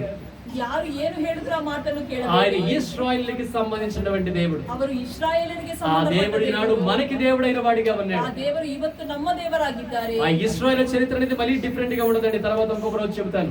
ಇಸ್ರಾಯೇಲರ ಚರಿತ್ರೆ ಇನ್ನೊಂದು ದಿನ ಹೇಳುತ್ತೇನೆ. ప్రియమైన సంగమా, దేవుడు పలికించి జరిగిస్తున్న వాడిగా ఉన్నాడు. ಪ್ರಿಯವಾಗಿರುವ ಸಭೆಯೇ ದೇವರು ಹೇಳಿ నిన్న ನಡೆಸಿದ್ದಾರೆ. ఆదివారం కూడా మీ అందరికి కూడా ఒక మాట చెప్పి ఉండి ఉన్నాను. ನಿನ್ನೆ ಭಾನುವಾರ ಕೂಡ ನಿಮ್ಮೆಲ್ಲರಿಗೂ ಒಂದು ಮಾತನ್ನು ಹೇಳಿದ್ದೇನೆ. దేవుడు ఎప్పుడు కూడా సమయం కొరకు ఎదురు చూచేవాడిగా ఉన్నాడు. ದೇವರು ಯಾವಾಗಲೂ ಕೂಡ ಸಮಯದಗೋಸ್ಕರ ಎದುರು ನೋಡುತ್ತಾರೆ. ప్రసంగి గ్రంథం చాలా స్పష్టంగా చెబుతూ ఉండి ఉన్నది, ಪ್ರಸಂಗಿ ಗ್ರಂಥದಲ್ಲಿ ಸ್ಪಷ್ಟವಾಗಿ ప్రతి ಹೇಳಿದ್ದಾರೆ. దానికి కూడా సమయము కలదని. ಪ್ರತಿಯೊಂದಕ್ಕೂ ಸಮಯವಿದೆ ಅಂತ. ఆ నిర్ణయ కాలం రాగానే దేవుడు కార్యములు జరిగిస్తాడని. ಆ ನಿರ್ಣಯ ಕಾಲ ಬಂದಾಗ ದೇವರು ಕಾರ್ಯವನ್ನು మోషే గారి ನಡೆಸುತ್ತಾರೆ. ద్వారా, యెషయా గారి ద్వారా, మీకా ద్వారా పలికించినటువంటి మాటలు నెరవేర్చే సమయం ఆసనమైందండి. ಮೋಶೆ, ಯೆಶಯಾ, ಮೀಕಾ ಪ್ರವಾದಿಯಿಂದ ಹೇಳಿದ ಮಾತುಗಳು ನೆರವೇರಿಸುವ ಸಮಯ. వెంటనే దేవుడు ఏం చేస్తారంటే ఈ భూలోకాన్ని మొత్తాన్ని కూడా చూసిన వాడిగా ఉన్నాడు. ದೇವರು ಈ ಭೂಲೋಕವನ್ನು ನೋಡುತ್ತಾರೆ. నేను నా ప్రవక్తల ద్వారా పలికించినటువంటి మాట ఎవరి ద్వారా నెరవేర్తించాలని అనుకుంటున్న వాడిగా ఉండి ನನ್ನ ఉన్నాడు. ಪ್ರವಾದಿಗಳಿಂದ ನಾನು ಹೇಳಿಸಿದ ಮಾತು ಯಾರಿಂದ ನೆರವೇರಿಸಬೇಕು ಅಂತ ಹೇಳುತ್ತಾರೆ. లోకాన్ని ఆయన తేరి చూసేపటికి ఇద్దరు వ్యక్తులు కనపడ్డారండి ఆయనకి. ಲೋಕವನ್ನು ನೋಡಿದಾಗ ಇಬ್ಬರು ವ್ಯಕ್ತಿಗಳು ಕಾಣಿಸುತ್ತಾರೆ. వారు ఎవరంటే నీతిమంతులు.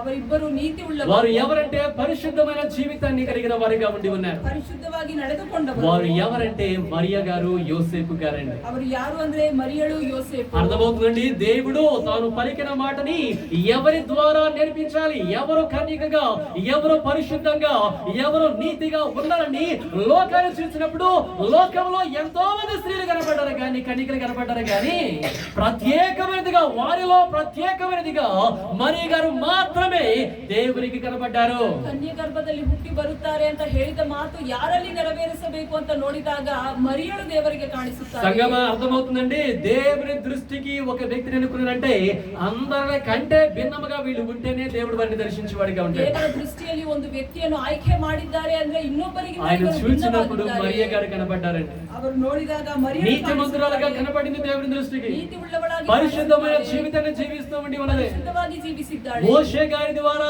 యేషయా గారి ద్వారా, మీకా గారి ద్వారా పలకబడినటువంటి మాటలు ఎప్పుడు నెరవేరుతాయా, మమ్మల్ని రక్షించే లోక రక్షకుడు ఎప్పుడు వస్తాడని అందరూ ఎలా ఎదురు చూస్తున్నారో మరియ గారు కూడా అలాగే ఎదురు చూస్తారు. వారికి వ్యక్తిగా కనబడుతుంది. వారికి ಯೆಶಯಾ ಮೀಕಾ ಅವರಿಂದ ಹೇಳಿದ ಮಾತುಗಳು ಯಾವಾಗ ನೆರವೇರುತ್ತೆ ಅಂತ ಈ ಮರಿಯಳು ಕೂಡ ಎದುರು అమ్మా నేను పలికించి ఉన్నాను, నేను ఆ యొక్క నిర్ణయ కాలంలో తీసుకొచ్చేసి ఉండి ఉన్నాను, ఎవరో ద్వారా కాదు, నేను నిన్ను ప్రత్యేకపరుచుకున్నానని మరియ గారిని దేవుడు ఎన్నుకున్న వాడిగా ఉన్నాడు. ಅಮ್ಮ ನಾನು ಹೇಳಿದ್ದೀನಿ, ಅದು ಯಾರಿಂದಾನೂ ಅಲ್ಲ, ನಿನ್ನಲ್ಲಿ ನಾನು ಈ ಕಾರ್ಯವನ್ನು ಮಾಡುವೆನು. వెంటనే దేవుడు పరలోకం నుండి ఒక దేవదూతని మరియ గారి దగ్గరికి పంపించిన వాడిగా ఉన్నాడు. ಆಗಲೇ ದೇವರು ಒಂದು ದೇವದೂತೆಯನ್ನು ಮರಿಯಳ ಬಳಿ ಕಳಿಸುತ್ತಾರೆ. ఆ దూత పేరేంటంటే గబ్రియేలు అని బైబిల్ వాక్యం సెలవిస్తూ ఉంది. ಆ దూతನ ಹೆಸರು ಗಬ್ರಿಯೇಲು ಅಂತ ನಾವು ఏంటండి, ನೋಡಬಹುದು. దేవుడు ఎన్నుకున్నటువంటి కన్య దగ్గరకు ఎవరిని పంపించాడు? ఒక దూతని. ఆ దూత పేరేంటి? గబ్రియేలు. ఈ పేరు ఎప్పుడైనా విన్నారా? వింటే ధన్యులే, వినండి, ఇంకా చాలా సేపు వినపడుతుందండి. ఓకేనండి, ఎంతగానో ఆ యొక్క గబ్రియేలు దేవదూతని పంపించిన వాడిగా ఉన్నాడు. ಆ ಗಾಬ್ರಿಯೇಲು ದೇವದೂತನನ್ನು ಕಳಿಸಿದವರಾಗಿದ್ದಾರೆ. ఇందాక కూడా చెప్పాను, కీర్తన గ్రంథంలో తన ప్రజలతో శుభవచనాలు సెలవిస్తాడు. ಆಗಲೇ ಕೀರ್ತನೆ ಗ್ರಂಥದಲ್ಲಿ ತನ್ನ ಜನರೊಂದಿಗೆ ಸಮಾಧಾನ ఆ గబ్రియేలు దేవదూత మరియ గారి దగ్గరికి వచ్చి, మరియా నీకు శుభం అంటుంది. ಆ ಗಾಬ್ರಿಯೇಲು ದೂತ ಬಂದು ಮರಿಯಳೇ ನಿನಗೆ ಶುಭವಾಗಲಿ ಅಂತ ಹೇಳುತ್ತಾರೆ. ఎంతగానో ఆ దేవదూతను చూసినటువంటి మరియ గారు ఆశ్చర్యపోతున్న వారిగా ఉన్నారు. ಆ ದೇವದೂತನನ್ನು ನೋಡಿದ ಈ ಮರಿಯಳು ಆಶ್ಚರ್ಯ ఆ దూత ಹೋಗುತ್ತಾಳೆ. చెప్తుంది, దేవుడు నీ దగ్గరికి పంపించిన వాడిగా ఉన్నాడని చెబుతూ ఉండి ఉన్నది. ದೇವರು ನಿನ್ನ ಬಳಿ ಕಳಿಸಿದ್ದಾರೆ ಅಂತ ಹೇಳುತ್ತಾರೆ. మరియా భయపడుకొని దేవుడు ఎంతగానో ఆ దూత ద్వారా పలికిస్తున్న వాడిగా ఉన్నాడు. ಮರಿಯಳೇ ಅಂಜಬೇಡ ಅಂತ ಹೇಳುತ್ತಾರೆ. మరియా దేవుడు నిన్ను ప్రత్యేకపరుచుకున్నాడు అంటున్నాడు. ಮರಿಯಳೇ ದೇವರು ನಿನ್ನನ್ನು ಪ್ರತ್ಯೇಕ ఇదిగో ప్రభువు నీకు తోడుగా ఉన్నాడని చెప్పేసి చెబుతున్నాడు. ಕರ್ತನು ನಿನ್ನ ಸಂಗಡ ಇದ್ದಾನೆ ಅಂತ ఇది అంతా ಹೇಳ್ತಾರೆ. కూడా ఎక్కడ చూస్తున్నామంటే లూకాసు సువార్త 1వ అధ్యాయంలో మనం చూస్తా ఉండి ఉన్నాం. ಲೂಕಾ ಸುವಾರ್ತ 1ನೇ ಅಧ್ಯಾಯದಲ್ಲಿ ನಾವು ನೋಡ್ತೀವಿ. అమ్మా ప్రభువు నీకు తోడుగా ఉన్నాడు అంటున్నాడు. ಅಮ್ಮ ಕರ್ತನು ನಿನ್ನ ಸಂಗಡ నీవు ಇದ್ದಾನೆ. దేవుని వలన కృప పొందుకొని ఉన్నావని చెబుతున్న వాడిగా ఉన్నాడు. ದೇವರಿಂದ ಕೃಪೆ ಹೊಂದಿದವಳು. పరిశుద్ధాత్మ నీ మీదకి దిగ వస్తుందామని చెప్పేసి ఆ గబ్రియేలు దూత ఎంతగానో మరియ గారితో చెబుతూ ఉండి ఉన్నారు. ಪವಿತ್ರಾತ್ಮ ದೇವರು ನಿನ್ನ ಮೇಲೆ ಇಳಿದು ಬರುತ್ತಾರೆ ಅಂತ ಗಾಬ್ರಿಯೇಲು ದೂತನು ಹೇಳ್ತಾನೆ. సంగమ ఈ మూడు మాటల్ని మీ హృదయంలో భద్రం చేసుకునండి. ಸಭೆಯೇ ಈ ಮೂರು ಮಾತುಗಳನ್ನು దేవదూత మరియ గారి దగ్గరికి వచ్చి చెప్పిన మొట్టమొదటి మాట ఏంటండి? ದೇವದೂತನು ಬಂದು ಹೇಳಿದ ಮೊದಲ ಮಾತು ಏನು? మరియా ప్రభువు నీకు తోడై ఉన్నాడు. ಮರಿಯಳೇ ದೇವರು ನಿನ್ನ ಸಂಗಡ చెప్పండి అందరూ ಇದ್ದಾನೆ. కూడా, మరియా ప్రభువు నీకు తోడై ఉన్నాడు. రెండవదిగా, మరియా నీవు దేవుని వలన కృప పొంది ఉన్నావు. మూడవదిగా, మరియా పరిశుద్ధాత్మ నీ మీదకి దిగి వచ్చుచున్నారు. నీవు ఇక మీద గర్భాన్ని ధరించబోతూ ఉండి ఉన్నావు. చెప్పరే మీరు, ఓకేనా? మరియ గారికి ఈ మాట, మూడు మాటలు కూడా చక్కగా చెప్పినట్లు చూస్తా ఉండి ఉన్నాం. ಮರಿಯಳಿಗೆ ಈ ಮೂರು ಮಾತುಗಳನ್ನು దీనికంటే ಹೇಳಿದ್ದಾರೆ. ముందుగానే శుభవచనం నీకు శుభమనంగానే ఆమంటుంది. ఆ శుభవచనము ఏమిటో ఏంటండి? ಆ ಶುಭವಚನ ಏನೋ ಅಂತ మీ ಹೇಳ್ತಾರೆ. పక్క వాళ్ళు చూసి ఆ శుభవచనం ఏమిటో అనండి. ఆ శుభవచనం ఈ శుభవచనమే. ಆ ಶುಭವಚನ ఆనాడు మరియ గారి దగ్గరికి గబ్రియేలు దూతను పంపించిన దేవుడు ఈ రోజు ఆత్మ ద్వారా నీతో మాట్లాడుతున్న వాడిగా ఉన్నాడు. ಮರಿಯಳ ಬಳಿ ಗಾಬ್ರಿಯೇಲು ದೂತನನ್ನು ಕಳಿಸಿದ ದೇವರು ಆತ್ಮದಿಂದ ನಿನ್ನ అమ్మా నేను నీకు తోడై ఉన్నానని చెబుతున్న వాడిగా ఉన్నాడు. ತಾಯಿ ನಿನ್ನ ಸಂಗಡ ಇದ್ದೀರಿ ಅಂತ ಹೇಳುತ್ತಿದ್ದಾನೆ. నేను నిన్ను ప్రేమించాను కాబట్టి నీతో పాటే ఉన్నాను అంటున్న వాడిగా ఉన్నాడు. ಪ್ರೀತಿಸಿದ್ದೀನಿ, ನಿನ್ನ ಸಂಗಡ ಇದ್ದೀನಿ ಅಂತ ಹೇಳಿದ್ದಾನೆ. ఇదిగో నీవు నా కృపకి పాత్రలుగా నేను చేసుకుంటున్నాను దేవుడు చెప్తున్నాడు. ನನ್ನ ಕೃಪೆಗೆ ನೀನು ಪಾತ್ರಳು ಅಂತ ಹೇಳಿದ್ದಾರೆ. ఆయన కృపలోనికి ఈ రోజు నిన్ను ఆహ్వానించిన వాడిగా ఉన్నాడు. ಅವರ ಕೃಪೆಗೆ ನಿನ್ನನ್ನು సంగమా ಆಹ್ವಾನಿಸಿದ್ದಾರೆ. ప్రతి ఒక్కరు కూడా అర్థం చేసుకుని, ఏదో క్రిస్మస్ అంటే ఇది మామూలు కాదు, కానీ ఆయన కృపా ద్వారములోనికి దేవుడు నిన్ను పీల్చుకొని వచ్చిన వాడిగా ఉన్నాడు. ಸಭೆ ಕ್ರಿಸ್ಮಸ್ ಅಂದ್ರೆ ಸುಮ್ಮನೆ ಅಲ್ಲ, ಅವರ ಕೃಪೆಗೆ నీ జీవితంలో ఏది పొందుకోవాలన్నా కూడా అది దేవుని కృప ద్వారా మాత్రమే పొందుకుంటావు. ನಿನ್ನ ಜೀವನದಲ್ಲಿ ಏನು ಹೊಂದಬೇಕಂದ್ರೂ దేవుని కృప లేకుండా దేవుని ఆశీర్వాదాలు ఎవరు కూడా పొందుకోలేరండి. ದೇವರ ಕೃಪೆ ಇಲ್ಲದಿರ ದೇವರ ಆಶೀರ್ವಾದವನ್ನು అదే రీతిగా మూడోదిగా చెప్పు, నేను నిన్ను నా ఆత్మతో నింపుతున్నానని అంటున్నాడు. ಮೂರನೇದಾಗಿ ನನ್ನ ಆತ್ಮದಿಂದ ತುಂಬಿದ್ದೀನಿ ಅಂತ రోమిలికి రాసిన పత్రికలో మనం చూసినప్పుడు నా ఆత్మ లేనివాడు నా వాడు కాడని దేవుడు చెబుతున్నాడు. ರೋಮ ಪತ್ರಿಕೆಯಲ್ಲಿ ನೋಡಬೇಕಾದ್ರೆ ನನ್ನ ಆತ್ಮ ಇಲ್ಲದವನು ఈ ನನ್ನವನು రోజు మిమ్మల్ని అందరినీ కూడా తన పరిశుద్ధాత్మతో నింపుతున్న వాడిగా ఉన్నాడు. ఉన్నాడు. ಇವತ್ತು ತನ್ನ ಪರಿಶುದ್ಧ ಆತ್ಮದಿಂದ ನಿಮ್ಮನ್ನು ತುಂಬಿದ್ದಾರೆ. నమ్ముతున్నారా? దేవుడు తన ప్రజల్ని తన ఆత్మతో నింపువాడిగా ఉన్నాడు. ದೇವರು ತನ್ನ ಜನರನ್ನು ಆತ್ಮದಿಂದ దేవుడు తన ప్రజల్ని తన కృపతో నింపువాడిగా ఉన్నాడు. ದೇವರು ತನ್ನ ಜನರನ್ನು ಕೃಪೆಯಿಂದ దేవుడు తన ప్రజలతో సదాకాలము నిలిచి తోడుగా ఉండేవాడిగా ఉండి ఉన్నాడు. ದೇವರು ಸದಾಕಾಲವು ತನ್ನ ಜನರೊಂದಿಗೆ మన ಇರುವವರಾಗಿದ್ದಾರೆ. గురించి తర్వాత వద్దాము. మరియ గారి దగ్గరికి వెళ్ళి శుభవచనాలన్నీ కూడా చెప్పేశారు. మరియಳ ಬಳಿ ಹೋಗಿ ಶುಭವಚನವನ್ನು ఆమె ಹೇಳಿದ್ದಾರೆ. ఎంతగానో సంతోషించిందండి. ಆಕೆ ಎಷ್ಟೋ ಸಂತೋಷ ಪಡುತ್ತಾಳೆ. అయితే మరలా దేవుడు శుభవచనాన్ని యోసేపు గారి దగ్గరికి తీసుకెళ్లాడు. ಮತ್ತೆ ದೇವರು ಆ ಶುಭವಚನವನ್ನು ಯೋಸೇಫು ಬಳಿಗೆ జ్ఞాపకం ಕೊಟ್ಟಿದ್ದಾರೆ. చేసుకోనండి. ముందుగానేమో పాత నిబంధనలో ప్రజలందరి దగ్గరికి వచ్చింది. ಹಳೆ ಒಡಂಬಡಿಕೆಯಲ್ಲಿ ಜನರೆಲ್ಲರ ಬಳಿ కొత్త ಬಂದಿತು. నిబంధనలోకి వచ్చేప్పటికి ప్రత్యేకమైన వ్యక్తుల దగ్గరికి వెళ్తూ ఉండి ఉన్నది. ಹೊಸ ಒಡಂಬಡಿಕೆಯಲ್ಲಿ ಪ್ರತ್ಯೇಕವಾಗಿರುವ ఇప్పుడు ವ್ಯಕ್ತಿಗಳ దాకానేమో ಬಳಿ మరియ గారి దగ్గరికి వెళ్ళి శుభవచనాలు చూసి ఉన్నాము. ಇವಾಗವರೆಗೂ ಮರಿಯಳ ಬಳಿ ಹೇಳಿದ್ದಾರೆ. ఇప్పుడైతే వచ్చేసప్పటికి యోసేపు దగ్గరికి దేవుడు దేవదూతను పంపించిన వాడిగా ఉన్నాడు. ಈಗ ಯೋಸೇಫನ ಬಳಿಗೆ ದೇವದೂತನನ್ನು ಕಳಿಸಿದ್ದಾರೆ. యోసేపు, ಯೋಸೇಫು, నేను నిన్ను ప్రేమించాను నా కుమారుడు అంటున్నాడు. ನಾನು ನಿನ್ನನ್ನು ಪ್ರೀತಿಸಿದ್ದೀನಿ ನನ್ನ ಕುಮಾರನೇ ಅಂತ దర్శన ಹೇಳಿದ್ದಾರೆ. రీతిగా ఎంతగానో దేవుడు మాట్లాడుతున్న వాడిగా ఉన్నాడు. ದರ್ಶನ ರೀತಿಯಲ್ಲಿ ಮಾತನಾಡಿದ್ದಾರೆ. మాట్లాడుతూ చెబుతున్న వాడిగా ఉన్నాడు. ಮಾತನಾಡಿ ಹೇಳುತ್ತಿದ್ದಾರೆ. మరియను చేర్చుకోవడానికి నువ్వు భయపడవద్దంటున్నాడు. ಮರಿಯಳನ್ನು ಸೇರಿಸಿಕೊಳ್ಳುವುದಕ್ಕೆ ನೀನು ಅಂಜಬೇಡ మీ ಅಂತ ఇద్దరికి కూడా ಹೇಳಿದ್ದಾರೆ. చక్కగా నిశ్చితార్థమయ్యనది. ನಿಮ್ಮಿಬ್ಬರಿಗೂ ಕೂಡ ఈ రోజు నీ ನಿಶ್ಚಿತಾರ್ಥವಾಗಿದೆ. భారీగా ఉన్నటువంటి ఆ మరియ గర్భమును ధరించి ఉండి ఉన్నది. ನಿನ್ನ ಹೆಂಡತಿಯಾಗಿರುವ ಮರಿಯಳು ಗರ್ಭವನ್ನು ఆమె ಧರಿಸಿದ್ದಾಳೆ. పరిశుద్ధాత్మ ద్వారా పొందుకొని ఉన్నది గర్భాన్ని. ಆ గర్భವನ್ನು పరిశుద్ధాత్మದಿಂದ కాబట్టి ಹೊಂದಿದ್ದಾರೆ. మరియను నీ భారీగా స్వీకరించడానికి నువ్వు తడువు చేయవద్దు నాయనా, అది దేవుని ద్వారా జరిగిందని యోసేపు గారితో దేవుడు మాట్లాడుతున్న వాడిగా ಮರಿಯಳನ್ನು ఉన్నాడు. ನಿನ್ನ ಹೆಂಡತಿಯಾಗಿ ಸೇರಿಸಿಕೊಳ್ಳುವುದಕ್ಕೆ ನೀನು ಅಂಜಬೇಡ, ಇದು ದೇವರಿಂದ ನಡೆದಿರುವ ಕಾರ್ಯ ಅಂತ అయితే ಹೇಳಿದ್ದಾರೆ. పుట్టబోయే బిడ్డ ఏం చేస్తాడో తెలుసా యోసేపు అంటున్నాడు. ಆದ್ರೆ ಹುಟ್ಟುವ ಮಗನು ಏನು ಮಾಡುತ್ತಾನೋ ಗೊತ್ತಾ ಯೋಸೇಫು? ప్రభువా ఏమవుతాడు నాయనా పుట్టబోయే బిడ్డ అని అడుగుతున్న వాడిగా ఉన్నాడు యోసేపు. ಕರ್ತನೆ ಏನಾಗುತ್ತಾನೆ ಆ ಮಗನು ಅಂತ ಕೇಳುತ್ತಾರೆ. అప్పుడు దేవుడు చెప్తున్నాడు, ఆ పుట్టబోయే బిడ్డ ప్రతి ఒక్క మానవుణ్ణి వారి పాపముల నుంచి బయటికి తీసుకువస్తాడు అని చెప్తున్న ಆ వాడిగా ఉన్నాడు. ಹುಟ್ಟುವ ಮಗನು ಪ್ರತಿಯೊಬ್ಬ ಮಾನವನನ್ನು ಅವರ ಪಾಪದಿಂದ ಹೊರಬರಿಸುತ್ತಾರೆ ಅಂತ సంగమ ಹೇಳಿದ್ದಾರೆ. జాగ్రత్తగా వినండి ఈ మాట. ಸಭೆಯ ಜಾಗ್ರತೆ యోసేపుకి దేవునికి మధ్య జరుగుతున్నటువంటి సంభాషణ చూడండి. ಯೋಸೇಫನಿಗೂ ದೇವರಿಗೆ ನಡೀತಿರುವ ಸಂಭಾಷಣೆ ముందుగానేమో నాయనా మరినే చేర్చుకో అంటున్నాడు. ಮೊದಲಿಗೆ ಮರಿಯಳನ್ನು ಸೇರಿಸಿಕೋ ಅಂತ ಹೇಳುತ್ತಾರೆ. నీకు ఒక కుమారుడు పుడుతున్నాడు అని చెప్తున్నాడు. ನಿನಗೆ ಒಂದು ಮಗನು ಹುಟ್ಟುತ್ತಾನೆ ಅಂತ అప్పుడు ಹೇಳುತ್ತಾರೆ. ప్రభువా పిల్లోడు ఎలా ఉంటాడని అడుగుతుంటే ఏమంటున్నాడు, ఆ పుట్టబోయే బిడ్డ ప్రతి ఒక్క మానవుడిని పాపముల నుంచి బయటికి తీసుకువస్తాడని చెప్పేసి దేవుడు చెప్తున్నాడు. ಆ ಹುಟ್ಟುವ ಮಗನು ಪ್ರತಿಯೊಬ್ಬ ಮಾನವನನ್ನು ಪಾಪದಿಂದ ಹೊರಬರಿಸುತ್ತಾನೆ ಅಂತ ಹೇಳಿದ್ದಾರೆ. నిజముగా యోసేపు గారి గురించి మనం చూసినప్పుడు మత్తయి సువార్త 1వ అధ్యాయంలో అతడు నీతిమంతుడు ఉందండి. ಮತ್ತೈ ಸುವಾರ್ತೆ ಮೊದಲನೇ ಅಧ್ಯಾಯದಲ್ಲಿ ಯೋಸೇಫನು నేను ನೀತಿವಂತನು ಅಂತ ఎందుకు ಹೇಳಿದ್ದಾರೆ. ఒకే విషయాన్ని రెండు సార్లు చెప్తాను, మీరు అందరూ కూడా అర్థం చేసుకోవాలి. ಒಂದೇ ವಿಷಯವನ್ನು ಯಾಕೆ ಎರಡು ಸಾರಿ ಹೇಳುತ್ತೀನಿ ಅಂತ ಅರ್ಥ ఎందుకంటే ಮಾಡಿಕೊಳ್ಳಿ. దేవుని యొక్క ఉద్దేశాలు కుటుంబాల ద్వారానే నెరవేర్చబడతాయండి. ದೇವರ ಉದ್ದೇಶವು ಕುಟುಂಬದಿಂದ సంఘం అర్థమవుతున్న ನೆರವೇರಿಸುತ್ತಾರೆ. దేవుని యొక్క ఉద్దేశాలు కుటుంబాల ద్వారా మాత్రమే నెరవేర్చబడతాయి. ದೇವರ ಉದ್ದೇಶವು ಕುಟುಂಬದಿಂದ ದೇವರು ನೆರವೇರಿಸುತ್ತಾರೆ. కుటుంబాలంటే భార్య ఒక దిక్కు భర్త ఒక దిక్కు ఉండే వాళ్ళ ద్వారా జరగవండి. ಕುಟುಂಬ ಅಂದ್ರೆ ಹೆಂಡತಿ ಒಂದು ಕಡೆ ಗಂಡ ಒಂದು ಕಡೆ ಇದ್ರೆ ಆಗುವುದಿಲ್ಲ. ఎవరైతే పరిశుద్ధముగా ఉన్నారో వారి ద్వారా నెరవేర్చబడతాయి.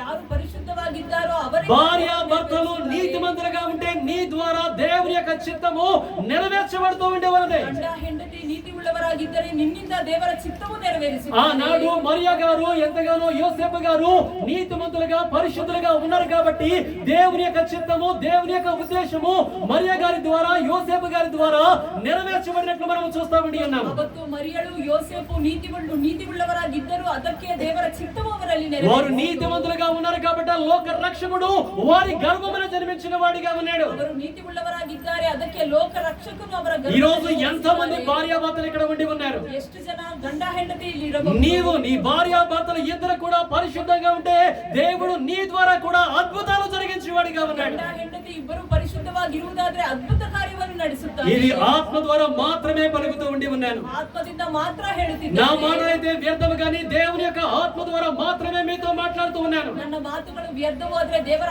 ఇదిగో భార్యాభర్తల ద్వారా మీ ద్వారానే అద్భుతాలు జరిగించాలని నేను ఆశపడుతున్నాను దేవుడు చెప్తున్న వాడిగా ఉన్నాడు. ಗಂಡ ಹೆಂಡತಿ ನೀವಿಬ್ಬರಿಂದ ಅದ್ಭುತ ಕಾರ್ಯಗಳನ್ನು ನಡೆಸಬೇಕು ಅಂತ ఇక్కడ ఉన్న ప్రతి ఒక్క భార్యాభర్త ఎలా ఉండాలంటే మరియలాగా యోసేపులాగా ఉండాలని దేవుడు కోరుకుంటున్న వాడిగా ఉన్నాడు.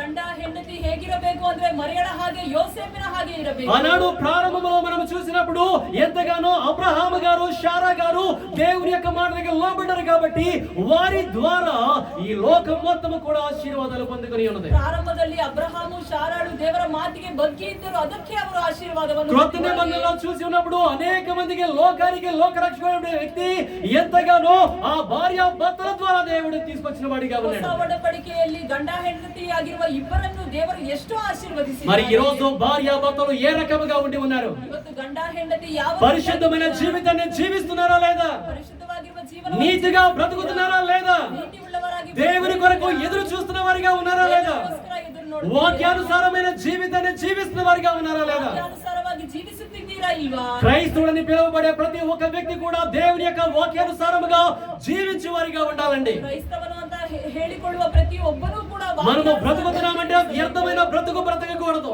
ನಾವು ಬದುಕುತ್ತಿದ್ದೀರಿ ಅಂದ್ರೆ ವ್ಯರ್ಥವಾಗಿ దేవుని యొక్క వాక్యము చెబుతుంది, ఎవరి ద్వారా నా నామము దూషింపబడుతుందంటే నామకరణముగా ఉన్న వారి ద్వారా చెబుతున్న వాడిగా ఉన్నాడు. ಯಾರಿಂದ ನನ್ನ ನಾಮ ದೂಷಿಸಲ್ಪಡುತ್ತಿದೆ ಅಂದ್ರೆ ನಾಮಕರಣವಾಗಿರುವ పేరుకేమో ఈ బైబిల్ పట్టుకుంటా ఉంటారు, ಹೆಸರಿಗೆ ಬೈಬಲ್ ಅನ್ನು పేరుకు మాత్రమే మందిరానికి వెళ్తా ఉంటారు, ಹೆಸರಿಗೆ ನಾವು కానీ ఇందులో ఉన్న వాక్యాన్ని వాళ్ళ హృదయాల్లో భద్రము చేసుకోవడం లేదు. ಆದ್ರೆ ಇದರಲ್ಲಿರುವ ವಾಕ್ಯವನ್ನು ఈ రోజు దేవుడు చెబుతున్న వాడిగా ఉన్నాడు, ದೇವರು ಹೇಳುತ್ತಿದ್ದಾರೆ, నేను నిన్ను పిలిచి ఉండి ఉన్నాను, ನಾನು ನಿನ್ನನ್ನು ಕರೆದಿದ್ದೇನೆ, నేను నిన్ను ఏర్పరచుకొని ఉన్నాను, ನಿನ್ನನ್ನು ಏರ್ಪಡಿಸಿ నేను నిన్ను పరిశుద్ధపరుస్తూ ఉన్నాను, మీరు పరిశుద్ధముగా ఉండండి, ನೀನು మీ ಪರಿಶುದ್ಧವಾಗಿರು. ఇద్దరి ద్వారా నేను అనేక మందికి ఆశీర్వాదకరంగా నేను చేస్తానంటున్నాను. ಇಬ್ಬರಿಂದ ಅನೇಕರಿಗೆ ಆಶೀರ್ವಾದವನ್ನು ಉಂಟು ಮಾಡುವೆನು ಅಂತ ಹೇಳಿ భార్య ఒక దిక్కు భర్త ఒక దిక్కు ఉండకూడదండి. ಗಂಡ ಒಂದು ಕಡೆ ಹೆಂಡತಿ ಒಂದು ಕಡೆ వారిద్దరూ ఏక శరీరమై నుండి బైబిల్ వాక్యము సెలవిస్తూ ఉన్నది. ಇಬ್ಬರು ಏಕ ಶರೀರವಾಗಿರಬೇಕು నీవు ಅಂತ పరిశుద్ధంగా ಹೇಳಿದ್ದಾರೆ. ఉంటే అద్భుతాలు చూస్తావు, ನೀನು ಪರಿಶುದ್ಧವಾಗಿದ್ರೆ నీవు పరిశుద్ధంగా ఉంటే అద్భుతాలు చూస్తావు, ಪರಿಶುದ್ಧವಾಗಿದ್ರೆ నీవు పరిశుద్ధంగా ఉంటే అద్భుతాలు చూస్తావు. ಪರಿಶುದ್ಧವಾಗಿದ್ರೆ నీ ಅದ್ಭುತವಾಗಿ పక్కన వారితో చెప్పారండి, చక్కగా నవ్వుతూ చెప్పండి, నాకులాగా సీరియస్ గా కాదు. నీవు నీ భర్త పరిశుద్ధంగా ఉంటే నీ కుటుంబంలో అద్భుతాలు చూస్తావని చెప్పండి. కుటుంబంలో అద్భుతాలను చేస్తారు. యోసేపు గారు మరియ గారు పరిశుద్ధంగా నీతిగా ఉన్నారు కాబట్టి అద్భుతాలు చూశారంటే, ఒక కన్యక పురుషుణ్ణి ఎడగనే ఆమె గర్భము ధరించింది అనేది మామూలు విషయం అంటారా? ಒಂದು ಕನ್ಯಕೆ ಪುರುಷನನ್ನು ಸೇರದೇ ಇರುವವರು ಗರ್ಭವನ್ನು ఇది ಧರಿಸಿದ್ದಾರೆ ఎంతో ಅಂದ್ರೆ ఆశ్చర్యమైనదండి. ಇದು ಎಷ್ಟು ಆಶ್ಚರ್ಯಕಾರವಾಗಿರುವ ವಿಷಯ. సంగమా జ్ఞాపకం చేసుకుని కుటుంబాలను దేవుడు ప్రేమిస్తూ ఉన్నాడు. ಸಭೆಯೇ ಅರ್ಥ ಮಾಡಿಕೊಳ್ಳಿ, ಕುಟುಂಬವನ್ನು ದೇವರು ఈ రోజు ಪ್ರೀತಿಸಿದ್ದಾರೆ. క్రీస్తు పుట్టుకే ಇವತ್ತು ಕ್ರಿಸ್ತ భార్య భర్తల్లో ఆ పుట్టుక ఉండాలి. ಗಂಡ ಹೆಂಡತಿಯಲ್ಲಿ ಅದು ಇರಬೇಕು. క్రీస్తు నీ పైన ఉదయించాలి. ಕ್ರಿಸ್ತ ನಿನ್ನಲ್ಲಿ లెమో ಉದಯಿಸಬೇಕು. తేజరిల్లమో యెహోవా మహిమ నీ మీద ప్రకాశించుతున్నదని ఆత్మదేవుడు చెప్తున్నాడు. ನೀನು ಏಳು ತೇಜರಿಸು, ಯೆಹೋವ ಮಹಿಮೆ ನಿನ್ನ ಮೇಲೆ ಉದಯಿಸಿದೆ ಅಂತ ಹೇಳಿದ್ದಾರೆ. నాడు అసలు మామూలుగా యోసేపు గారు మరియమ్మ గారు ఏమనుకుంటా ఉన్నారు? ಯೋಸೇಫು ಮರಿಯಳು ಏನಂದು ఏదో ಅಂದುಕೊಂಡಿದ್ದಾರೆ? కుటుంబంలో పుడతాడని అనుకున్నారు.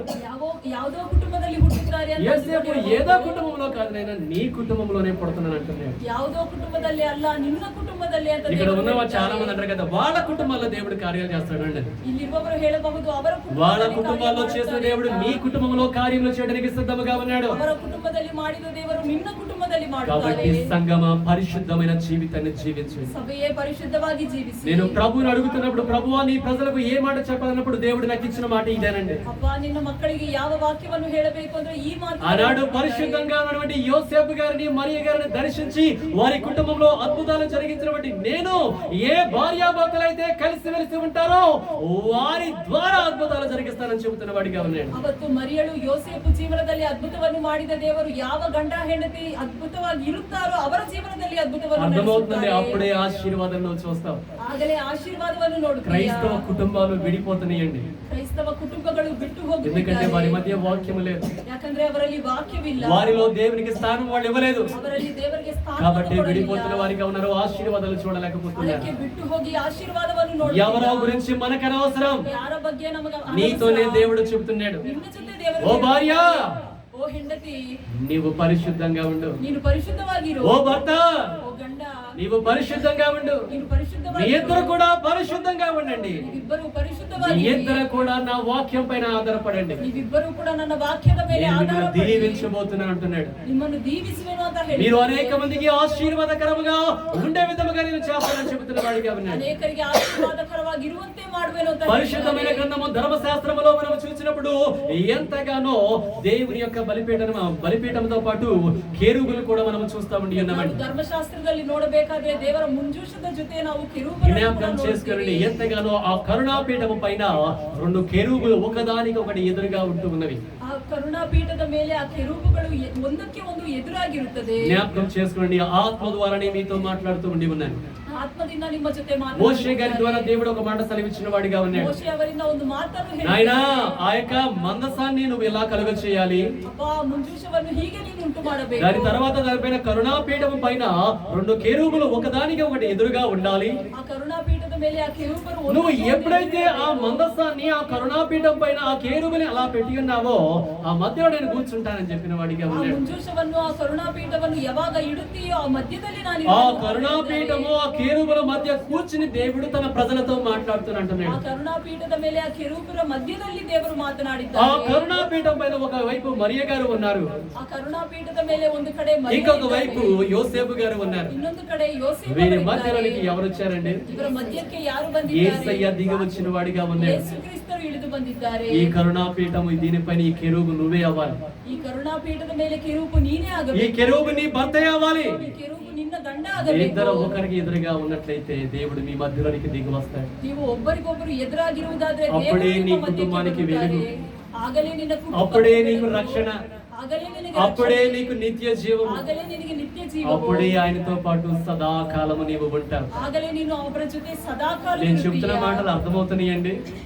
ಹೇಳುತ್ತಿರುವ ಮಾತುಗಳು క్రిస్మస్ లోపలికి ಅರ್ಥವಾಗುತ್ತಿದೆಯా? వెళ్ళిపోతున్నాను కదా, కానీ ఆత్మదేవుడు పలికించుతున్న వాడిగా ఉన్నాడు. ಆದ್ರೆ ಆತ್ಮದೇವರು ಹೇಳುತ್ತಿದ್ದಾರೆ, ఈరోజు కేవలం కుటుంబాల దేవుడు దీవించాలనుకుంటున్న వాడిగా ಇವತ್ತು ఉన్నాడు. ದೇವರು ಕೇವಲ ಕುಟುಂಬವನ್ನು కుటుంబాల్లో ದೀವಿಸಲು ఆశ్చర్యమైన క్రియలు జరిగిస్తున్న వాడిగా ఉన్నాడండి. ಕುಟುಂಬದಲ್ಲಿ ಆಶ್ಚರ್ಯ క్రియವನ್ನು ಮಾಡುತ್ತಾರೆ. ఆయన నీతోనే మాట్లాడుతున్న వాడిగా ನಿನ್ನ ఉన్నాడు. ಸಂಗಡ ಮಾತನಾಡುತ್ತಿದ್ದಾರೆ. వారిద్దరిని కూడా దర్శించిన వాడిగా ఉన్నాడు.